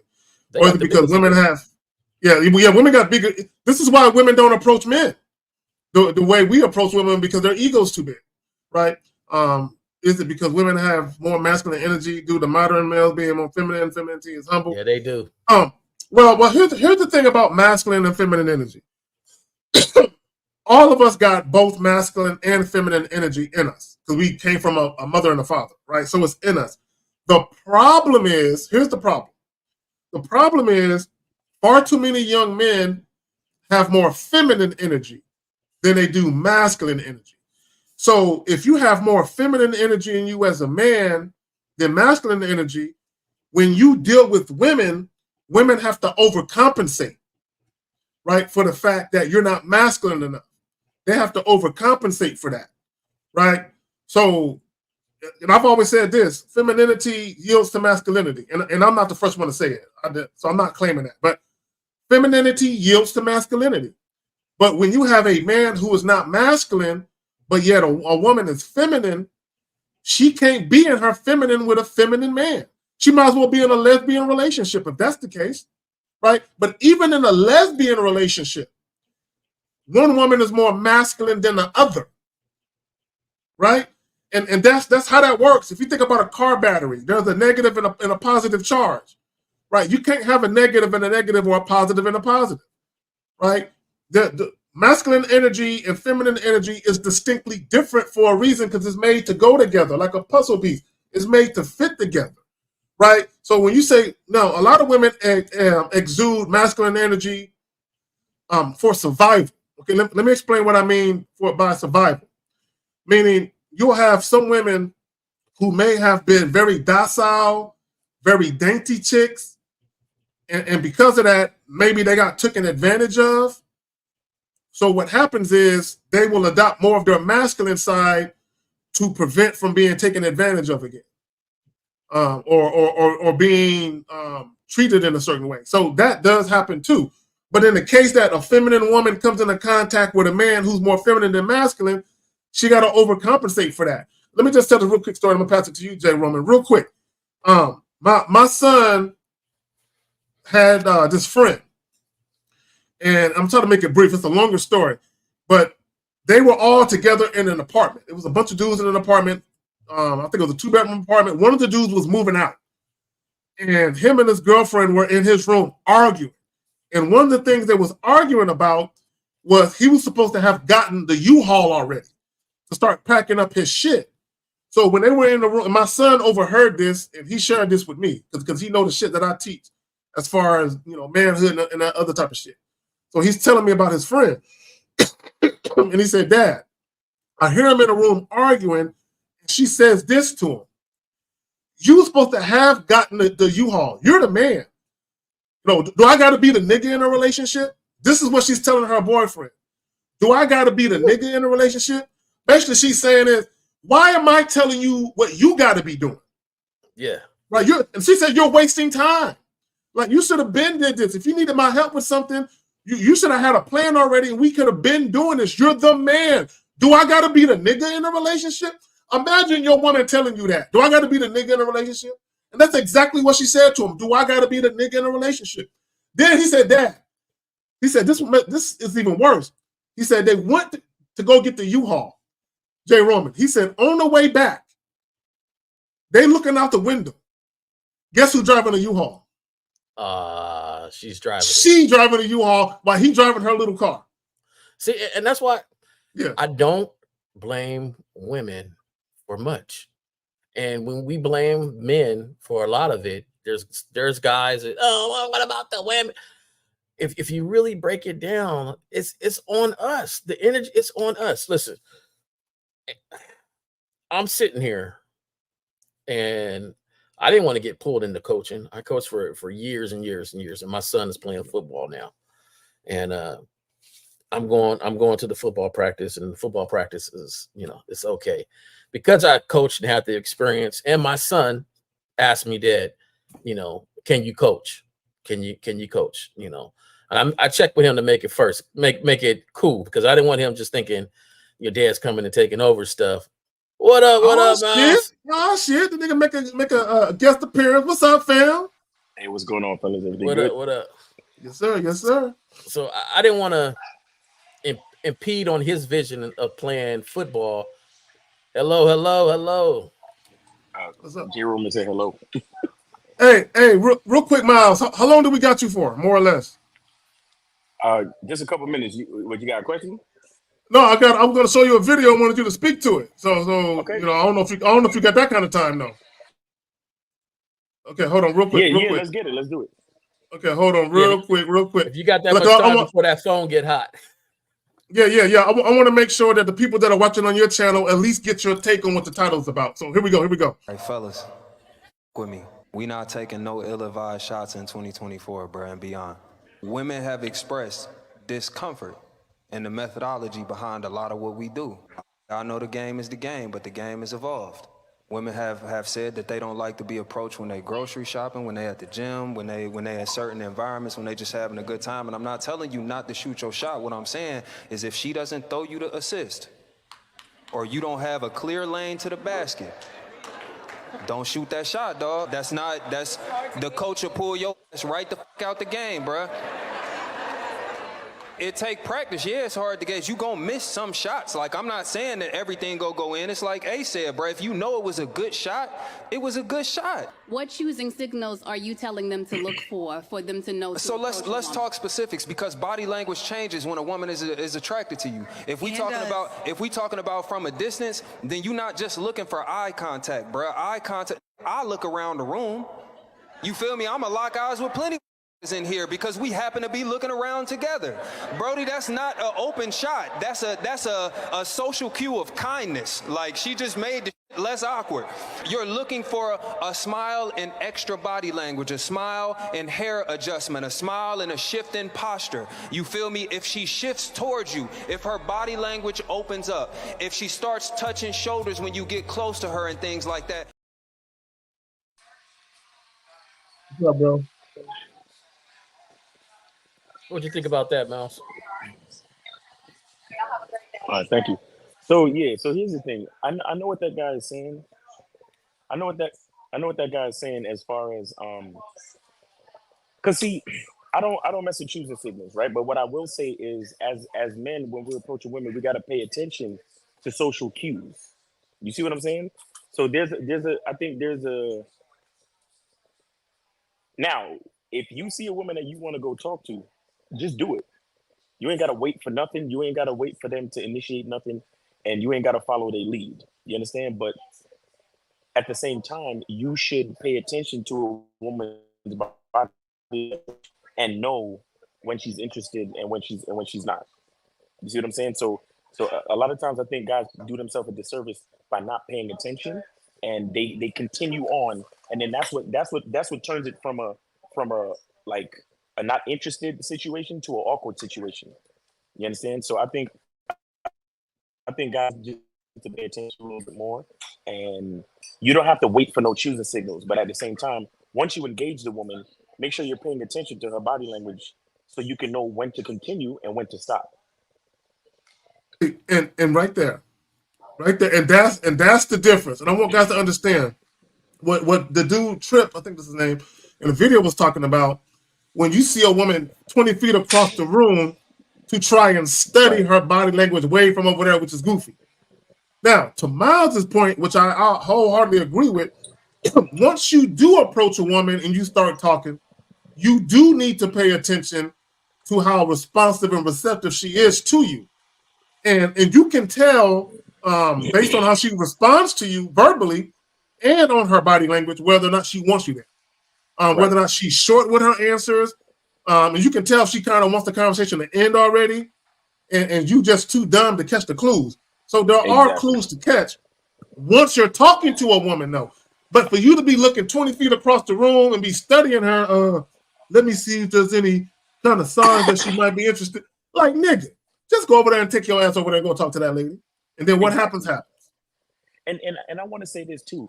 Guys should stop trying to spend so much time in the playground of a woman's mind.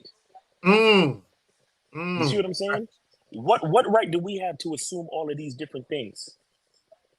Because going up to meet somebody, it's about the unknown. It's about the discovery. It's about figuring out if it makes sense or if it don't. I think a lot of these guys with a lot of these narratives, especially when it comes to choosing signals, they spend too much time trying to assume and postulate and hypothesize what the woman is dealing with, what she's going through. Listen, you might make her day, bro. You might be the thing to make her day. Even if it doesn't turn into anything, you still might be the one to make her day. You still might be that ray of sunshine to, you know what I'm saying, to change an otherwise abysmal day that she probably had. You understand? So as men, it's like, just do what you want to do. Now, as you're doing it, make sure you pay attention. Pay attention to the patterns, pay attention to the body language and so on and so forth. But at the same time, to sit here and to spend so much time trying to think and postulate, well, you know, she looks like it, you know, I might be bothering her, and so much. Look, it doesn't take all of that. If you want to go talk to that woman, go talk to that woman.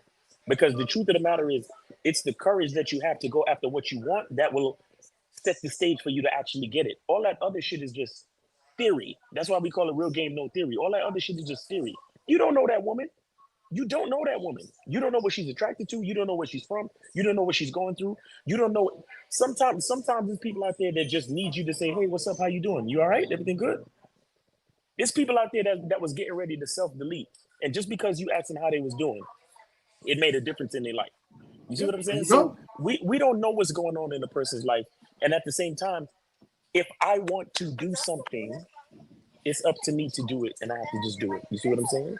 Now, the thing that cracks me up right now is, Miles, we all came on at different times and pretty much said the same thing. Explained it a little bit different, highlighted some great points, but still said the same thing. And really, think about this. Her discomfort. Yeah. I don't think I'm really concerned about her discomfort of rejecting somebody. That's not exactly. When you said they have expressed discomfort in saying no, like, I'm sorry, that's the least you can do. It's expressed right? So go on and say no, or you're not interested, or something like that. And I don't think that's too much. Like, oh my God, I was eating and I had to say no to somebody. Like, right? Yeah, you said no to somebody. Continue to eat. Right. Hey, but guys, check this out. I'm gonna get up out of here, man. I gotta get back on the road. All right, brother. All right, so I'm gonna holler at y'all, man. And thanks for sending me the link so I can still drop in. Appreciate you. All right. Appreciate you. Peace, All right. peace. All right. Peace. All right. So Unique says, I'm gonna help you out, nigga. I'm gonna help you out. All right. So that nigga, you still here now? You want me to invite you back in? You want to come back in? Hold on. You want to come back in? No, old man shit. I don't know how to get out of here. I can't. All right, man. All right. There you go. All right. So he says, Unique says, if women were to stay or to say what truly turns them on, there would be judgment and potential uproar from weak males, their fellow women in society. As Steve says, it all happens on the back end. Look, let me tell you this. Women cannot always tell you what turns them on. I need you guys to understand. Women cannot always tell you what turns them on. Now, women might have a physical type, like this, a certain way that a guy looks, that might turn them on, right? They might have a particular way that a man doesn't or says something, for the most part, but a woman cannot always tell you what turns her on. And what I mean by that is this. Sexual attraction is involuntary. A woman being sexually attracted to a man is not a conscious thought where she's like, I want to be sexually attracted to this guy who I've never seen before. No. Even if a woman thinks you're handsome, that doesn't mean she's sexually attracted to you. But if you walked over there and started a conversation with her, your presentation, your disposition, your demeanor, the way that you are, the way that you speak, your charm, that could turn her on. But she wasn't necessarily anticipating being turned on by you. So a woman cannot always say what will and what won't turn her on in many cases. And I did a video, J-Woman, where a woman, with a Facebook post, where she was sexually attracted to this guy she didn't personally like. I think it was a guy that either worked with her or a guy that she had in class. Either they were students together in college or something, or they worked together. I don't recall which one. But she couldn't stand this guy. She says, I don't like him, but I want to fuck him so bad. But just as a person, she did not like him. But she was turned on by the fact that he was so indifferent to her, and he didn't care about how she felt about anything. And they had a difference of opinion philosophically about certain things. And she couldn't stand that he was such a contrarian. But it was just something about him that she found herself just hopelessly attracted to. So there's no way she could have guessed that I'm going to run into this guy that I either go to school with or work with. As a person, I can't stand him, but I'm going to be sexually attracted to him. A woman can't predict that shit. So a lot of times, women don't even know what turns them I just want to make that point. This is why a lot of times that PUA, this pickup line shit, all this shit, it's a waste of time.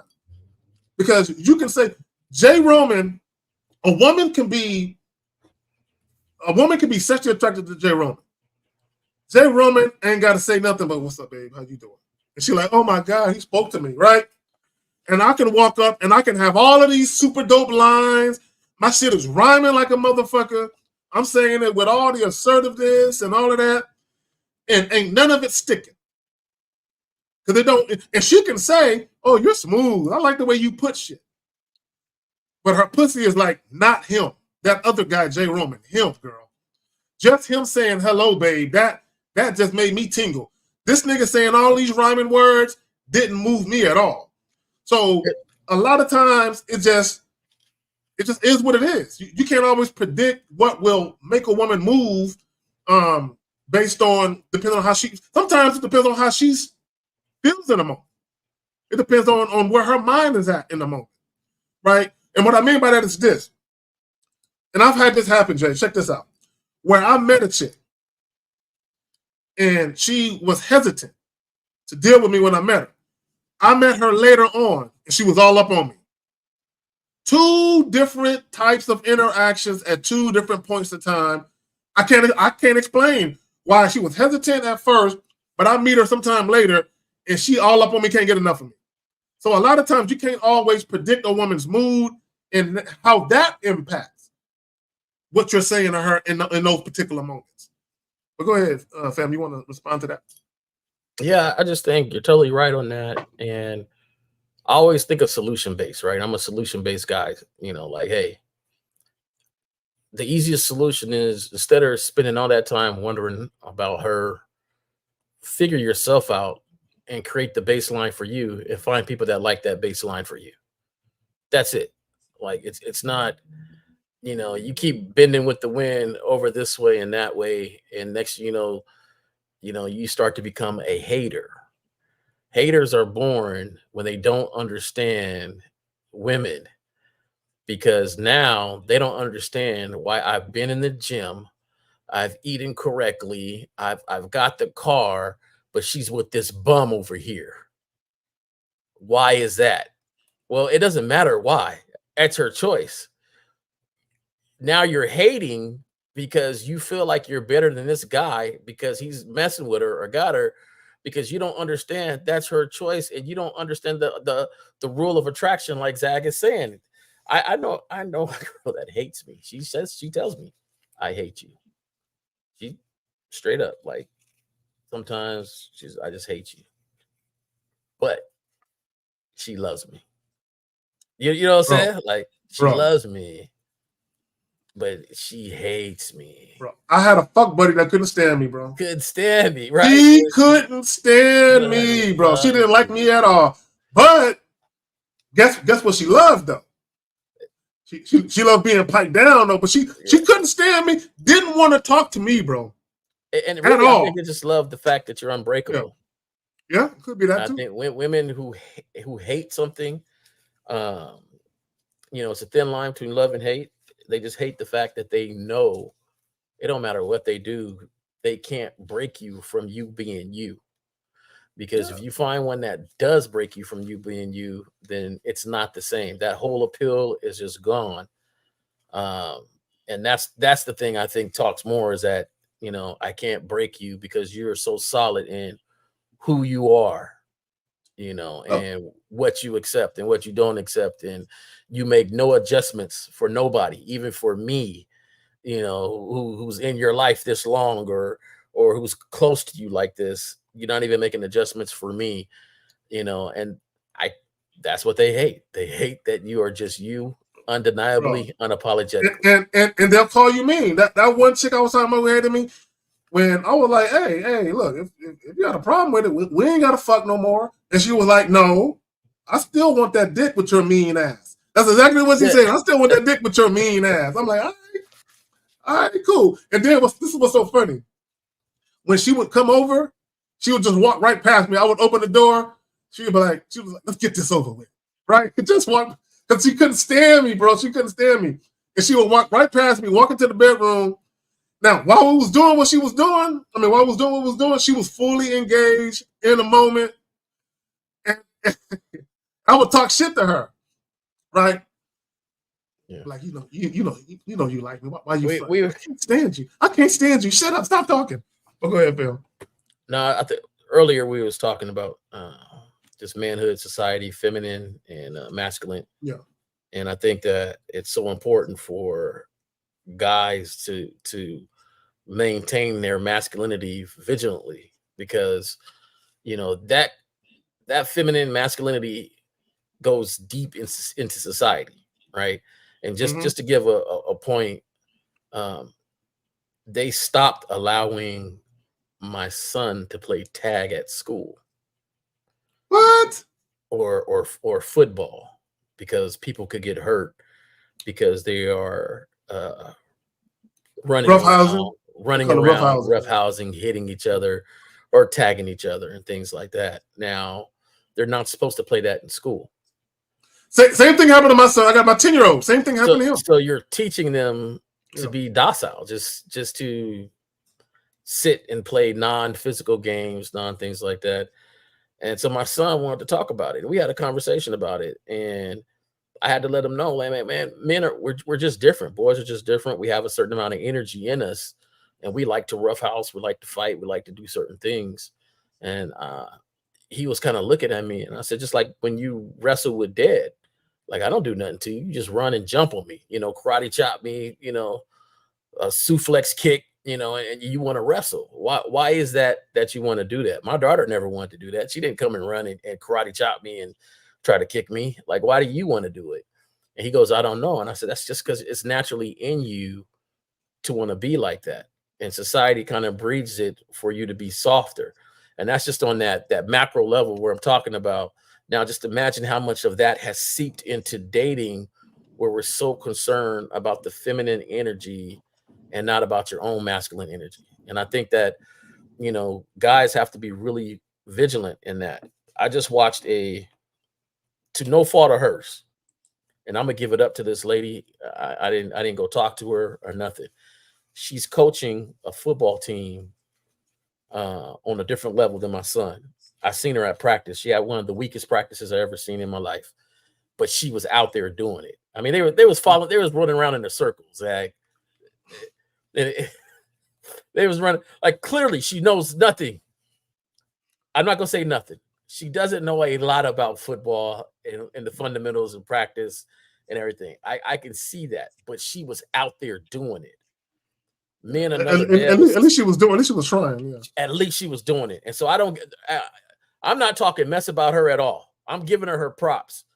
Me and another dad was standing out there, and we looked. There was no dads.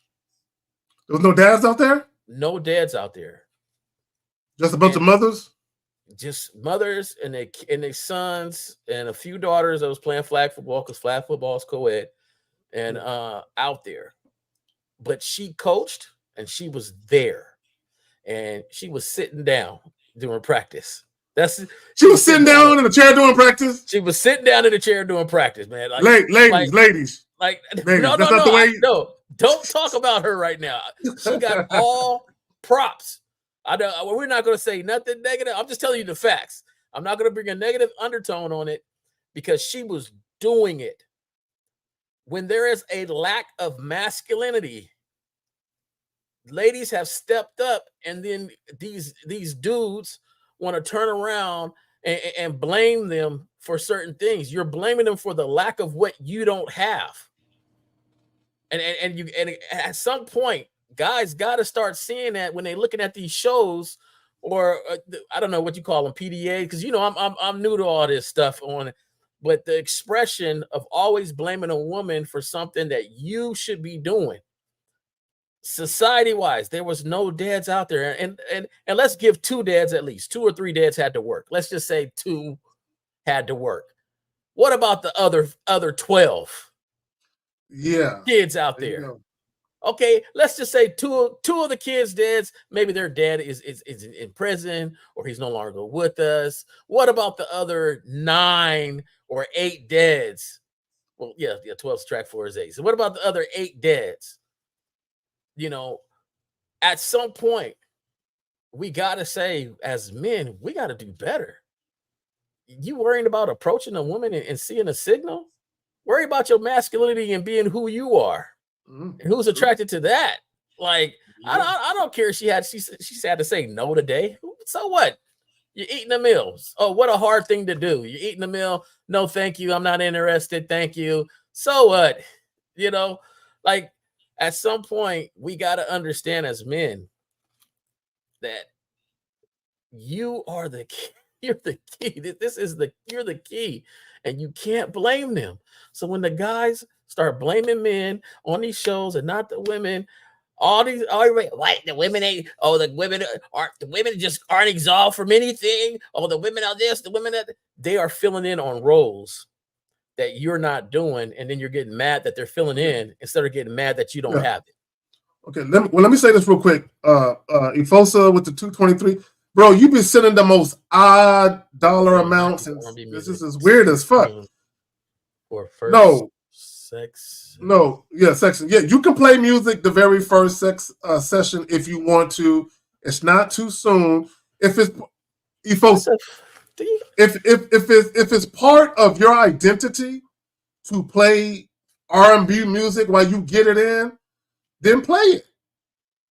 Then that's what you do.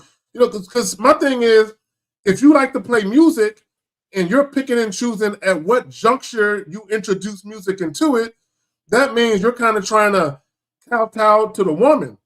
You're worried about the woman feeling some type of way. No, if you're the type of guy where you like to get it into R&B music, play R&B music. Let me say this real quick. Here's a quote by Albert Camus. The quote is, "Man is the only creature who refuses to be what he is." And that's a true statement. In this world, man is the only creature that refuses to be what he is. There's too much dating advice, relationship advice, and marriage advice telling men not to be men. They're telling you to run in the other direction from being a man, right? Can anyone tell a lion how to hunt? No, a lion is a lion. A lion does what it does. Period. As a man, we take action. That's what men do. And you said earlier, we're solution-based. I see Jay Roman, you know what I see when I see a woman by herself? I see a woman that needs a real man, you know what I'm saying, to be in her company. That's what I see. Now, when I walk up and talk to her, she can say, "No, I'm good." But I see a woman who potentially can use a real man, right? And I'm going to give her the opportunity to be in the physical presence of one. That's what I see. So I'm giving her the opportunity. Why would I wait for a choosing? That's not what a man does. We take action, right? We are solution-based. There's a problem. She hasn't had a real man in her life. I'm the solution. How can I be the solution if I'm sitting on a bench staring at her, waiting for her to look at me? Waiting for her to look at me. And then, and here's the funny part. All these guys that are waiting for choosing signals, how many of them stared at a woman hoping that that woman will look up and stare at them and give them a choosing signal, only for another guy to walk up and just start talking to that woman and leave with that woman? Thank you. While you sitting there waiting for her to gawk and smile and play with her hair, a guy who just saw her just walked up, introduced himself, they talked for a little bit, and they got up and left. And here you are, still sitting there, waiting. Is there any more girls I think is cute that I can look at for another 10 minutes and hope they look at me? But let's get to some of these questions, man, before we get out of here. I had a partner with funky breath, man, funky breath. We used to kind of laugh at him, but he would still talk to women. And I would think to my head, don't they smell his breath? Right? Don't they smell his breath? But at the same time, it didn't matter because whatever he was saying to him was working. You know, like I think we worry about the wrong things when it comes to this because you're so groomed. Men are so groomed to, instead of aggressively walk, we pitter pat now. We pitter pat and check everything. Yeah. Did she look my way? Man, I could care less. I could care less. I could care less. Right. So Reese says, how do you go about becoming a man that can never say the wrong thing to a woman? Well, the first mistake you're making is you're correlating being a man to dealing with women. That's the first mistake. And he says, I'm 21, I want to understand game. Okay, game ain't about women. Guys, here's the thing. There's no such thing as saying the right or wrong thing when it comes to women. And let me say that shit again because it's going to go over your head. There's no such thing as saying the right or wrong thing to women. If I approach a woman, I'm decisive, I'm transparent, I'm assertive, I speak with conviction, I don't hold my tongue, I'm not afraid to say what's really on my mind, I present myself in the most authentic, genuine version that I can. Where did I go wrong? Even if that woman is not interested in me, where did I go wrong? Where did I go right? Because see, when you say the wrong thing, that implies there's a right thing. So if there's a right thing, that implies if you say the right thing, that gets you some pussy. If you say the wrong thing, you don't get no pussy, right? That's what you're kind of implying. So my thing is, if a woman is not interested in me, did I say the wrong thing? No. I said the right thing in a sense of the only right thing is for me to tell her the truth about why I'm in her face. I'm going to keep it a buck with her and let her know why I'm in her face. Why? What brought me over here to talk to her? I'm going to tell her the truth. And however she takes that is however she takes that. If she's not interested in me, I'm not going to go home and say, damn, what could I do better to get her? I'm going to be like, Shorty wasn't interested. Oh, well. Go ahead, Jerome. You want to say something to that? No, and I agree. Like, and I want to know what you consider the wrong thing. And then on top of that, who judges if it's right or wrong? We're men out here. Ain't nobody grading our report cards. We're not in school no more. This is life.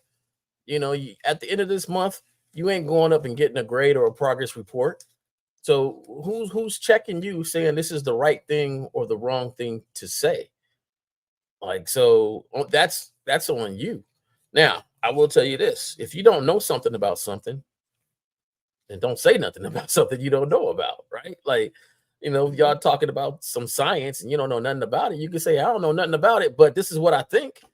This is what it is. And who's grading that? So I'm with Zach, man. Hey, say what you got to say. If you mean it, if you believe it, if it's something that you believe in and it's true, and hey, that's it.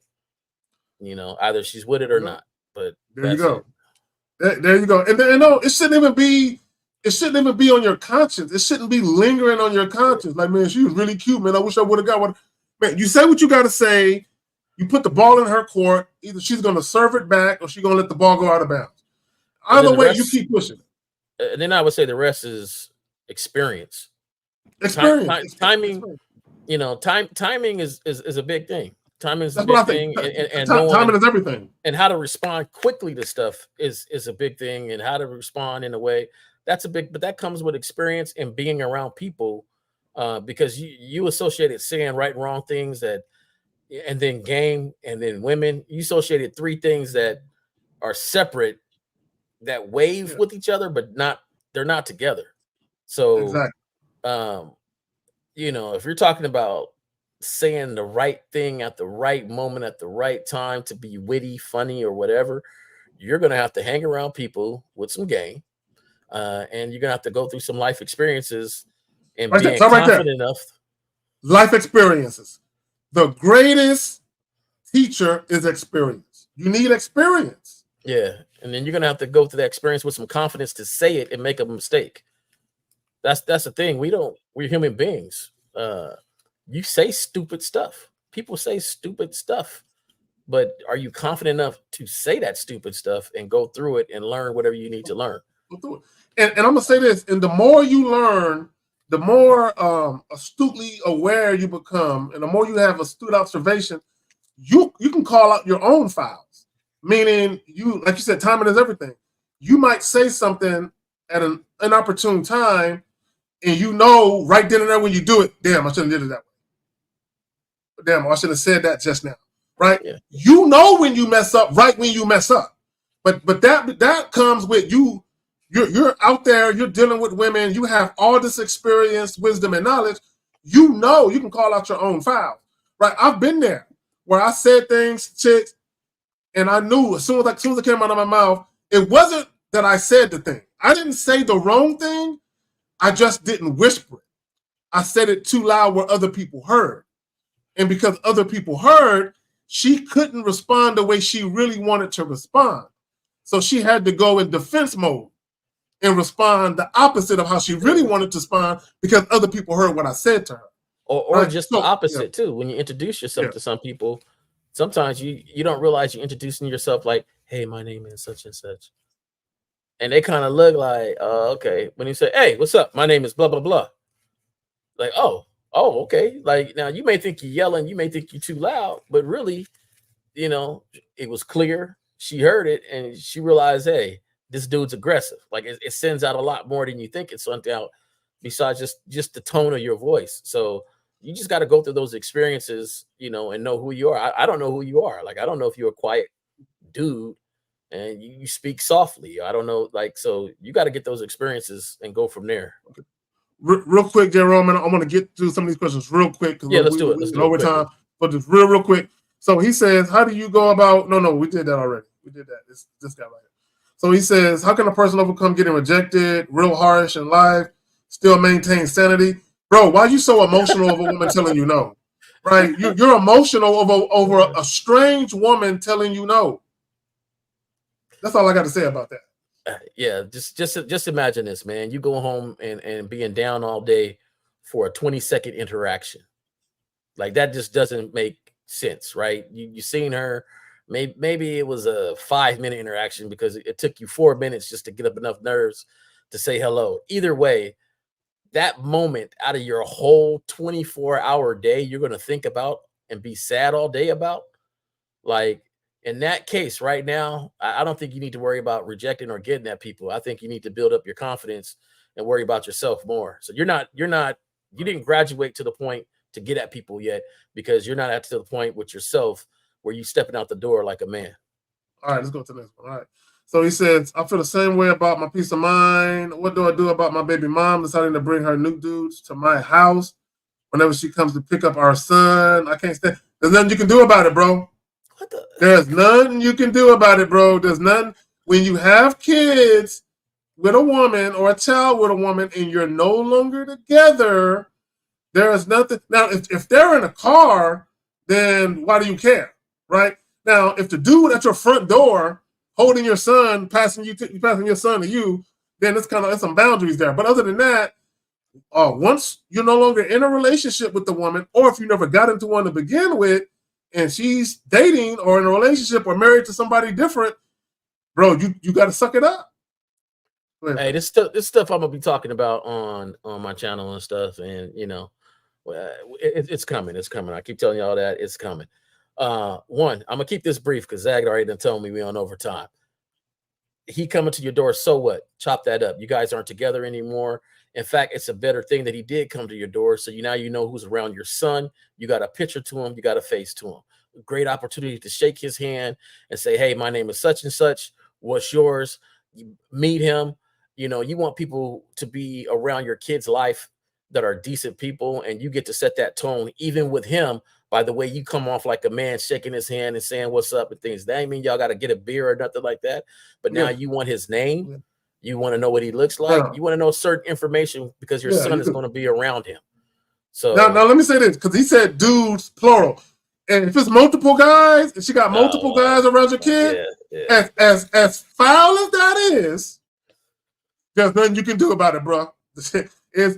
Guys, unless she is breaking the law or doing something like that or going against the court order, no matter how foul you think it is personally, there is nothing you can do about it. Now, you can talk to her about it, but clearly, if you have any boundaries that she's already crossing, she don't respect you. It is what it is. I think set the tone of manhood. Set the tone of manhood, because you don't know what she done said about you. A lot of times they, you know, oh, he always do this and always do that. And then you come off, hey, what's up? My name is such and such. There you go. Hey, let me get your name. That's my son, whatever. A lot of dudes respect that. from the jump because they understand, all right, I'm dealing with a man here. He's not going to be all emotional, all this little stuff and things that's going on. So set the tone of manhood always. Yeah. So real quick, Danny P with the 499. Respect to the panel. Great show today. Reese McNeil, 499. Thank y'all for the advice. Also, so let's go ahead and get to this next joint. What did he say right there? Says, I know y'all say don't holler at chicks at work. What if me and the chicks exchanging sex stories? Bro, don't, guys, and I'm glad you asked that. Just because a woman is talking about sex with you doesn't mean she is interested in having sex with you. Okay, let me explain what I mean. If a woman is telling you, hey man, this guy did this to me, and God, I love it when a guy go down on me. Unless she tells you, I would love for you to go down on me, it don't mean nothing. A woman engaging you in sex talk where she's talking about other previous sexual experiences or she's talking about the things that she liked, unless she is explicitly telling you that she want you to do these things or that she want to do things to you, it means nothing. Women love to talk about sex. I've had coworkers, female coworkers share their dildo pictures of their dildo collection and tell me why each one is their favorite. And there was no sexual attraction there on either side. Right? Don't let that shit fool you. But here's the bigger thing, Coffee Brown. If you're interested, why are you waiting, bro? This goes back to the whole choose the signal shit. If you're interested, just holler at the chick. Well, why are you waiting for all of this different shit to happen? But go ahead, Jimmy. Yeah, we say don't holler at chicks at work. That's because we don't think you guys got enough game to holler at chicks at work. Because out in every job I didn't bang a few people from my job. So that's what I'm saying. But at the same time, you gotta. I don't like to talk about sex at work unless because HR is always listening. That's my thought. Exactly, and that's why HR is always listening. Because somebody that overheard y'all talked and they went and told, or you go to say something and she's having a bad day the next day. Next, you in HR and you wondering, hey, we were just talking about this the other day. So to me, I'm not really talking to sex about work. So anything we exchange now, we talking afterwards if we feeling each other. If not, I don't really want to talk to you about it anyway, because I don't like revving up no engine that's going home to somebody else. Like I'm not gonna rev up your engine to go so you can go somewhere else. Don't use me. So there you go. So let's get to the next one. It says, what's the proper way to excuse yourself if you're talking to a woman and her partner walks up? Her partner? What do you mean by partner? If you're talking about you talking about she's in a lesbian relationship? I'm not sure because as a man, we're not a woman's partner. Okay, we can be her boo, we can be her man, we can be a lot of things, but one of the things we cannot be to a woman is her partner. So I don't know what you mean by that. Like, are you getting at her and then her dude walks up, or are you just having conversation? Because when a dude walks up in a conversation, I continue to have the conversation. Like that's not. Yeah, I'm not going to stop talking because a dude walk up. Now, if she stops talking, or she starts to act awkward because the dude is present, then I can take a clue. I'm like, all right, well, let me go ahead and move along. But if she's still talking like that dude being there don't mean nothing, I'm gonna keep talking like that dude being there don't mean nothing. I'm not gonna switch up what I'm doing because of him, right? So that's the best way I can answer that. I was waiting in line one time to get into this little function, and I was talking to this girl. Come to find out, her dude was the one throwing the function. So we're talking. He comes up. We still talking. She introduces me. Hey, what's up, man? And all three of us now are talking. When it was time to rock and roll to go in, he was like, "Hey, come on, man, you too." So I bypassed the line and got in for free, and I'm in there. So if you just roll with stuff, you never know what's going to happen. And then later on, she gave me her number anyway, which I thought it was, I didn't use it because I really wasn't into her like that. I was just warming up the mouthpiece. But at the same time, like sometimes just relax, man. You ain't got to take everything so seriously. All right, good. So let's get to the next one. He says, text help looking to get on the phone, met a girl dating app. So did she say I prefer texting over FaceTime? Oh, I'm good. You're gonna get a hold of me quicker, texting me, and versus waiting on me to call you. Bro, look, guys, y'all been listening to us long enough. Deal with women strictly on your terms. That includes the way that you elect to communicate. If I tell a woman, let's do FaceTime, and she don't do FaceTime, I'm not fucking with her. Right? If I tell a woman, take my number down, and she says, I don't take a man's number, I'm not fucking with her. Right? Period. When I say deal with women strictly on my terms, I mean that in every way fathomable. Period. Any type of hesitation, trepidation, reluctance, anything like that, I'm not fucking with her, bro. So hold on real quick. My bad, bro. Coughing and shit. So he says, for me, if it ain't, I'm just let you guys know. I feel like this is Jay Roman saying, I feel like for a dude to always be checking his phone is real vaginal.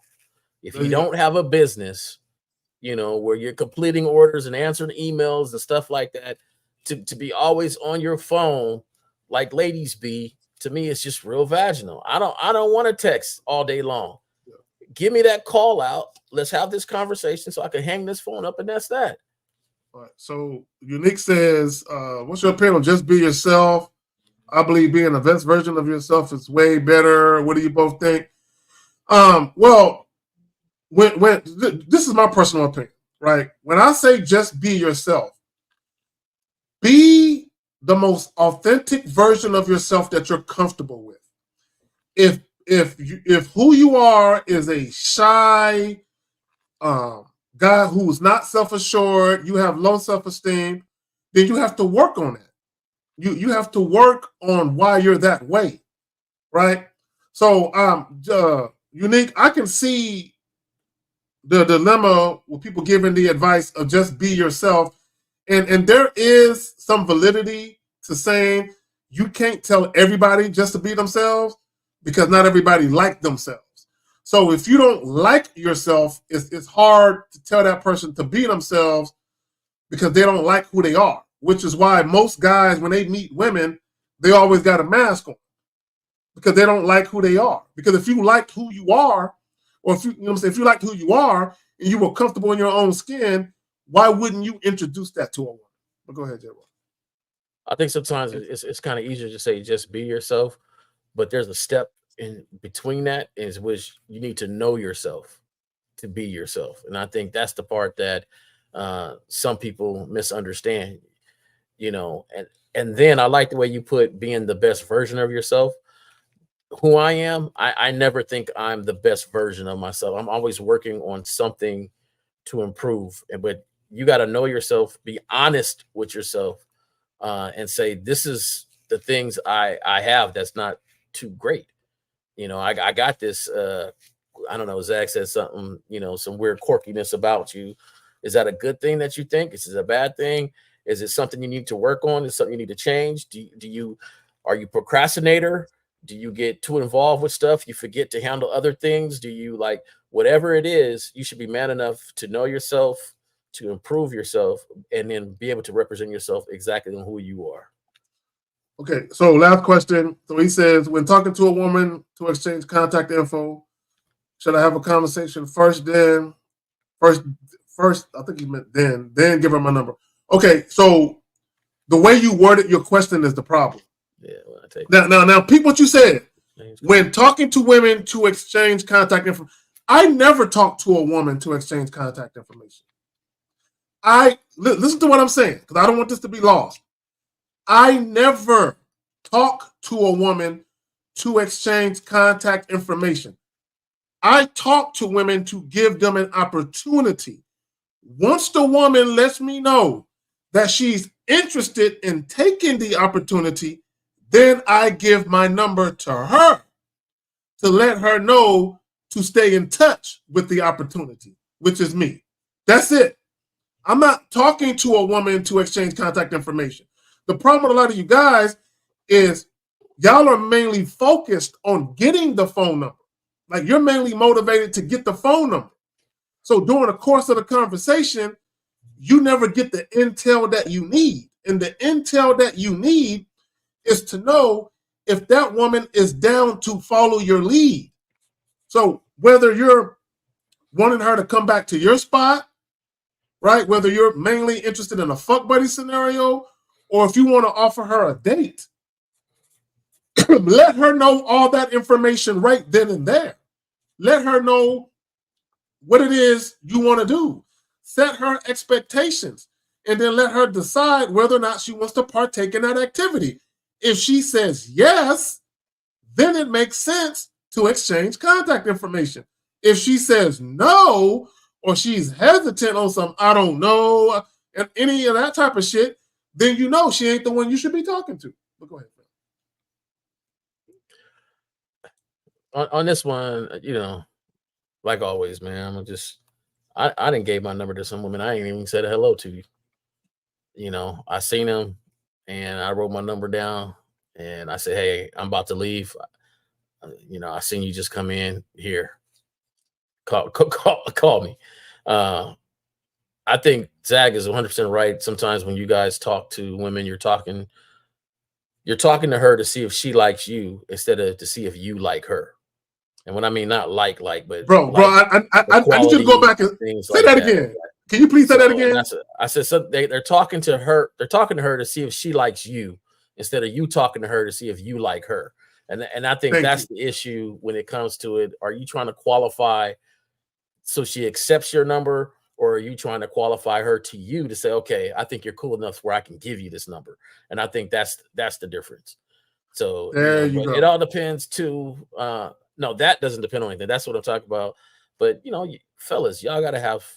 And I know it's missing these days, the word swag about yourself. You know, and knowing what's up. Like you gotta know you and who will be great around you. And if they can't, then don't give your number to them. There you go. And it's really that simple. It's really that simple. You know, you're worried about whether or not the chick like you instead of assessing whether or not she's likable, right? So if I'm talking to a young lady and I'm trying to set up something where we can see each other again and she's giving me the runaround or she's bullshitting me, I can tell you right now, not only incompatible, but I don't even like her. Now, bear in mind, see, the problem with the average guy is y'all like women simply because they're cute, simply because you think they're pretty. You like them on the strength of how they look. I don't like women based on how they look. You caught my eye. I like what I'm looking at right now, but I don't know if I like you yet, right? So let me have a conversation with you. And depending on how you act within that conversation, maybe I like you enough to have you spend an hour or two with me. But even then, J. Roman, I don't know if I like you past that 1 or 2 hours. I might see you on a date, and I might decide, you know what? I don't really want to see her ass again. I probably could smash if I wanted to, but I don't even want to fuck. You know what I'm saying? So at the end of the day, you need to know whether or not she fits you. I think too many guys, and to your point, J. Roman, they're too worried about trying to fit the woman, which is why they'll kowtow and acquiesce and all that other shit. And it's really stuff they got to watch out for. If you're too busy trying to qualify for her, you're not concentrating on the things that you need to look for her to qualify for you. And that's a lot of the mistakes, because you're trying to be the best thing for her and not the opposite. I gave my number to somebody. I was walking out. She was walking in, kind of noticed her. She noticed me. You know, I gave a number to her. Boom. That's it. A couple days after that, she gives me a call. And the first thing I tell her is, you're pretty adventurous, huh? I like that. You know, because, you know, you just called this random person. Like I put my name and number. We ain't never met each other before.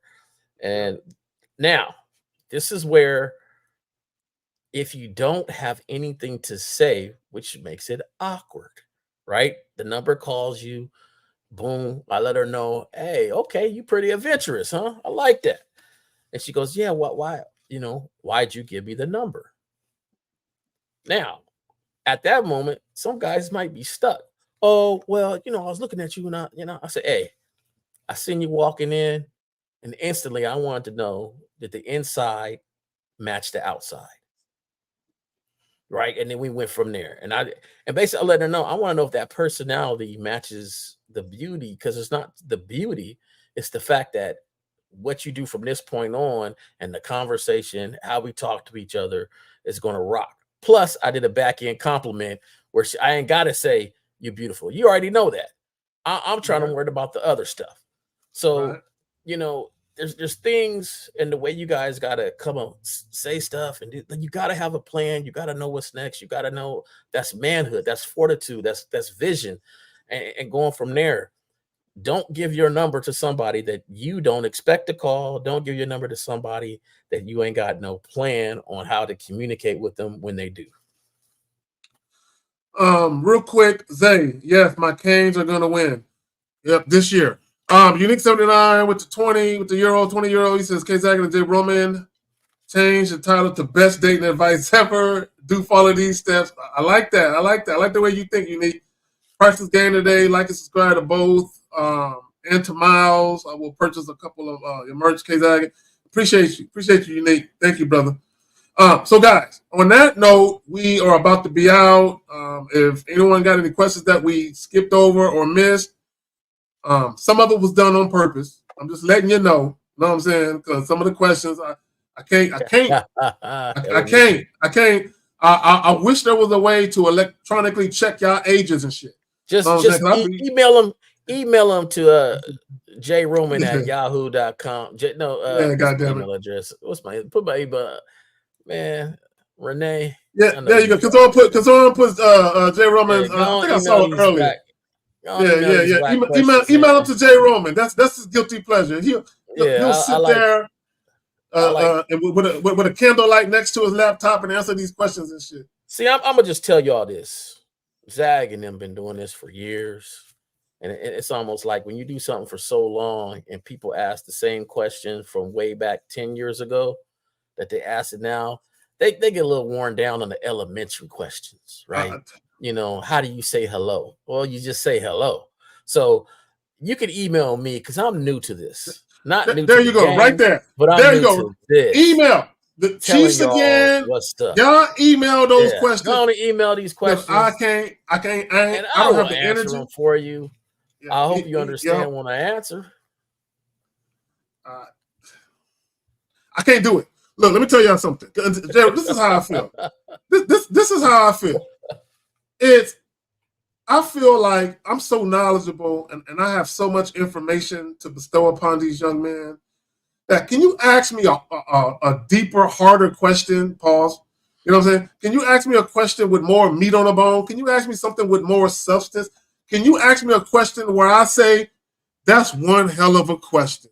I'm glad you asked that. Can I get one of them? You know what I'm saying? But a lot of these questions, like one dude is asking, what if someone rejects you and people laugh at you? like that's never happened to you.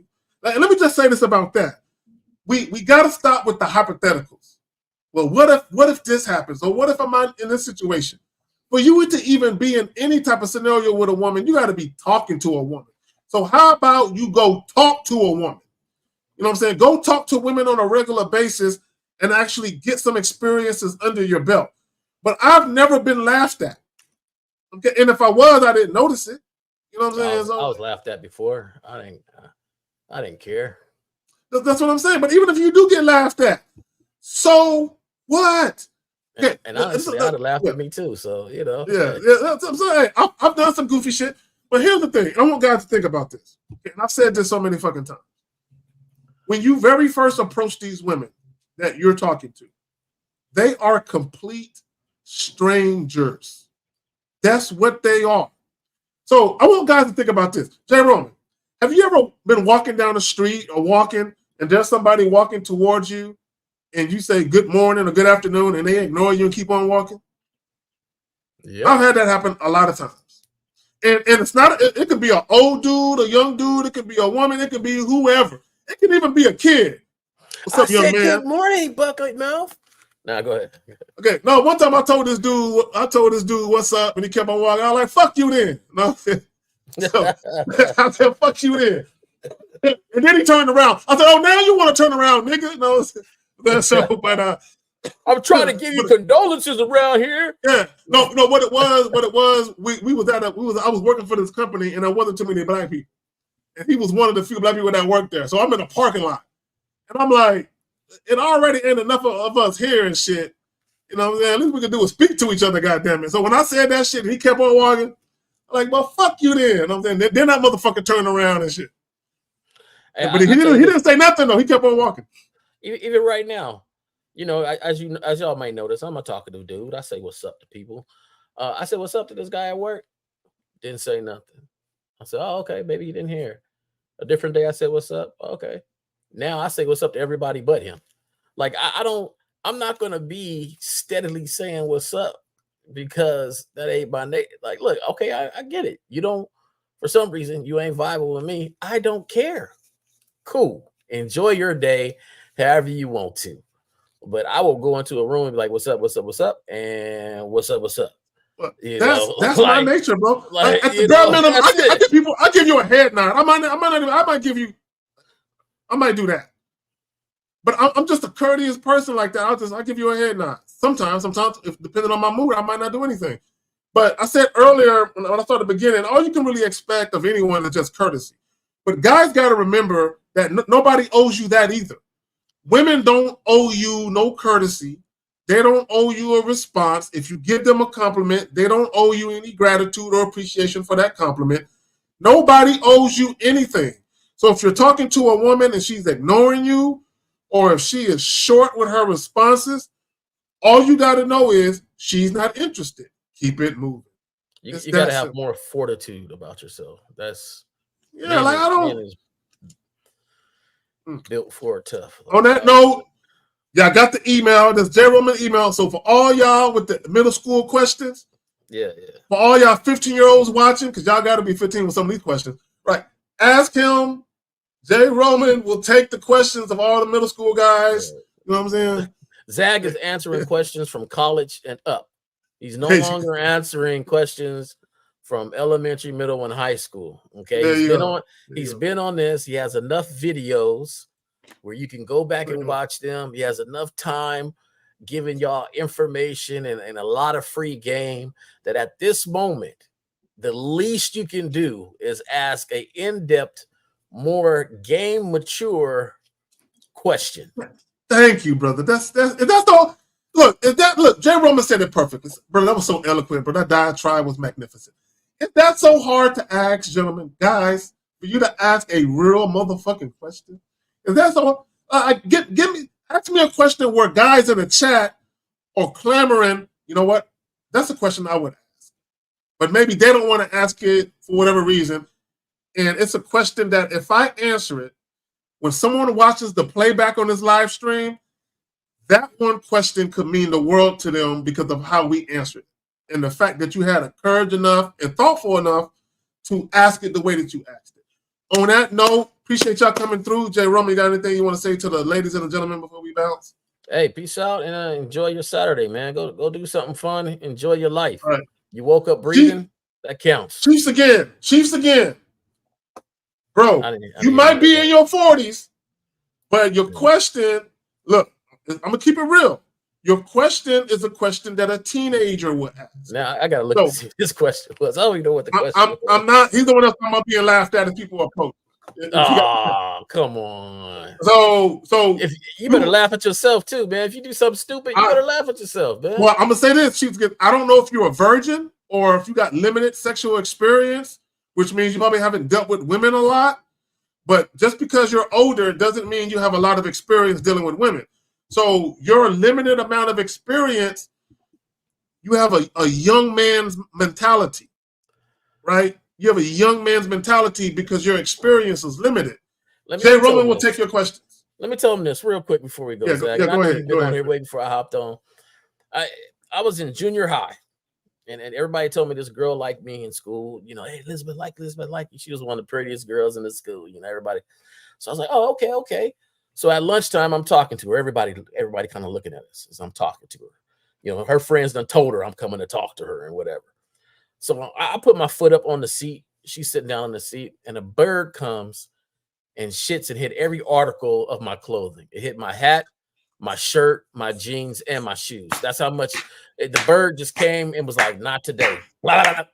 And this is we're in the middle of the quad, right? Everybody sees this. And this is junior high where people that weren't even there done known I got shitted on, right? And I'm like, so I go to the bathroom. I wash off all my clothes.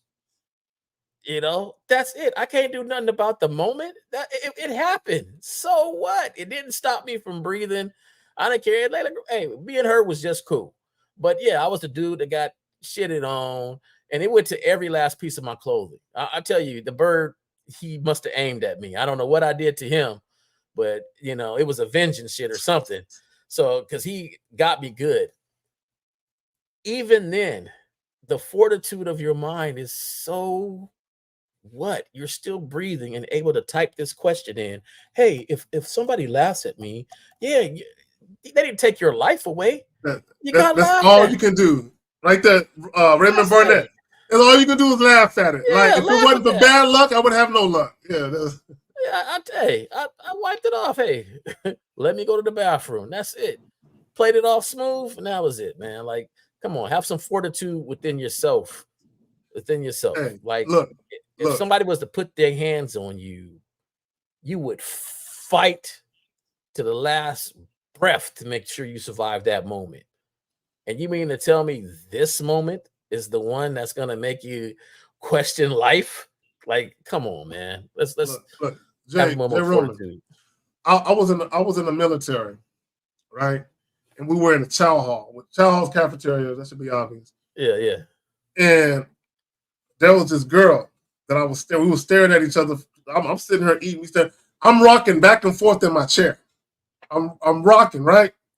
Trying to be cool, rocking back and forth. I'm looking at her. I'm licking my lips at her. I'm doing all this goofy shit, right? I was about maybe 19, 20 years old, something like that. And I'm rocking back and forth in this chair like a dumbass. And before you know it, that chair gives way, bro. And I'm like this, falling backwards. Right? The whole chow hall busted up laughing at my ass, dog. I'm getting up, dog. She laughing uncontrollably.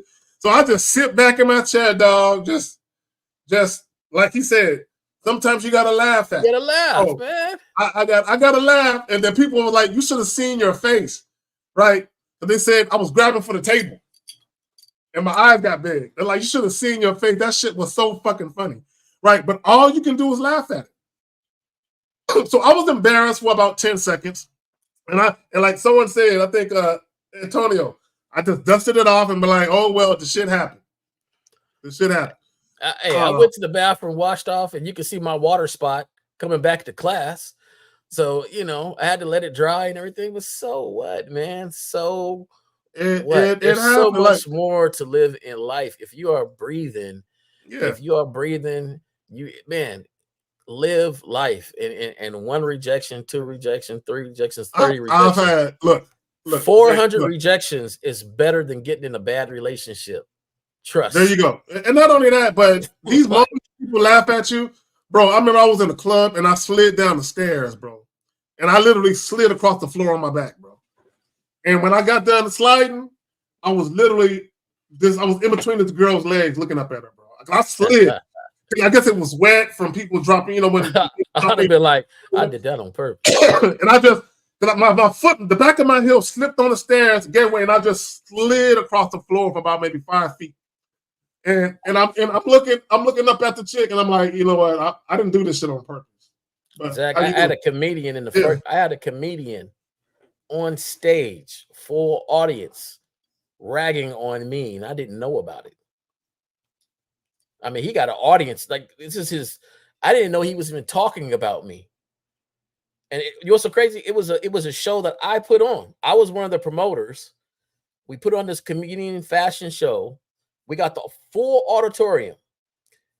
There's this girl that was there that, you know, me and her, we had some history, and I seen her, and I went to go sit down and talk to her, but she was a little too. I said, hey, psst. And I did this gesture, like, you know, come over here. He made a whole joke out of that. Now, me and her were talking, and I did not even know. And then I'm talking about the audience is laughing and all this other stuff. It took one of my homies, right? When he realized that he was talking about me, and I love this dude for this moment, my homie stood up and was like, hey, next joke. Like, move on from this point. And a comedian, like a comedian, he even made that a joke. He was like, hey, and now I got the dude's buddy trying to kill me. You know what I'm saying? And everybody laughed and things like that. Hey, it was a moment where the whole auditorium could see me walking later on and be like, that's that dude that they was talking about. But so what? I didn't care. Shoot. There you go. Go to sleep and wake up and still be fresh. Like, y'all got to understand, man, life is too short to be worrying about insignificant, inconsequential things. Yes. Yeah. Yes. And I've had many more embarrassing moments. I'm not gonna sit there and tell them all right now. I have been a butt of jokes and a laugh. Yes, I have, and I don't care. Like, it's not that serious. It's not that serious. Again, worst dating advice ever. Don't follow these tips. Guys, if you see a woman that you feel is someone that you might like to get next to, you think she cute, you want to go holler at her for a taste, have a little conversation, just go do it. You ain't got to wait for her to look at you for 2.5 seconds. You ain't got to wait for her to toss her hair. You ain't got to wait for all these goofy things. Just be a man. Go talk to the young lady. Either she's with it or she's not. And let me just say this about talking to women. You're never going to know if a woman is truly interested in you until you talk to her. A woman staring at you, no matter how she does it, doesn't imply or equate to whether or not she actually wants to deal with you. You got to have a conversation to know that. So go have your conversation. Let her know what it is you want to do with her, and then let her decide if she wants to do that thing with you. That's it. On that note, guys, tomorrow, Real Game No Theory, 11 o'clock Central Standard Time. Peace.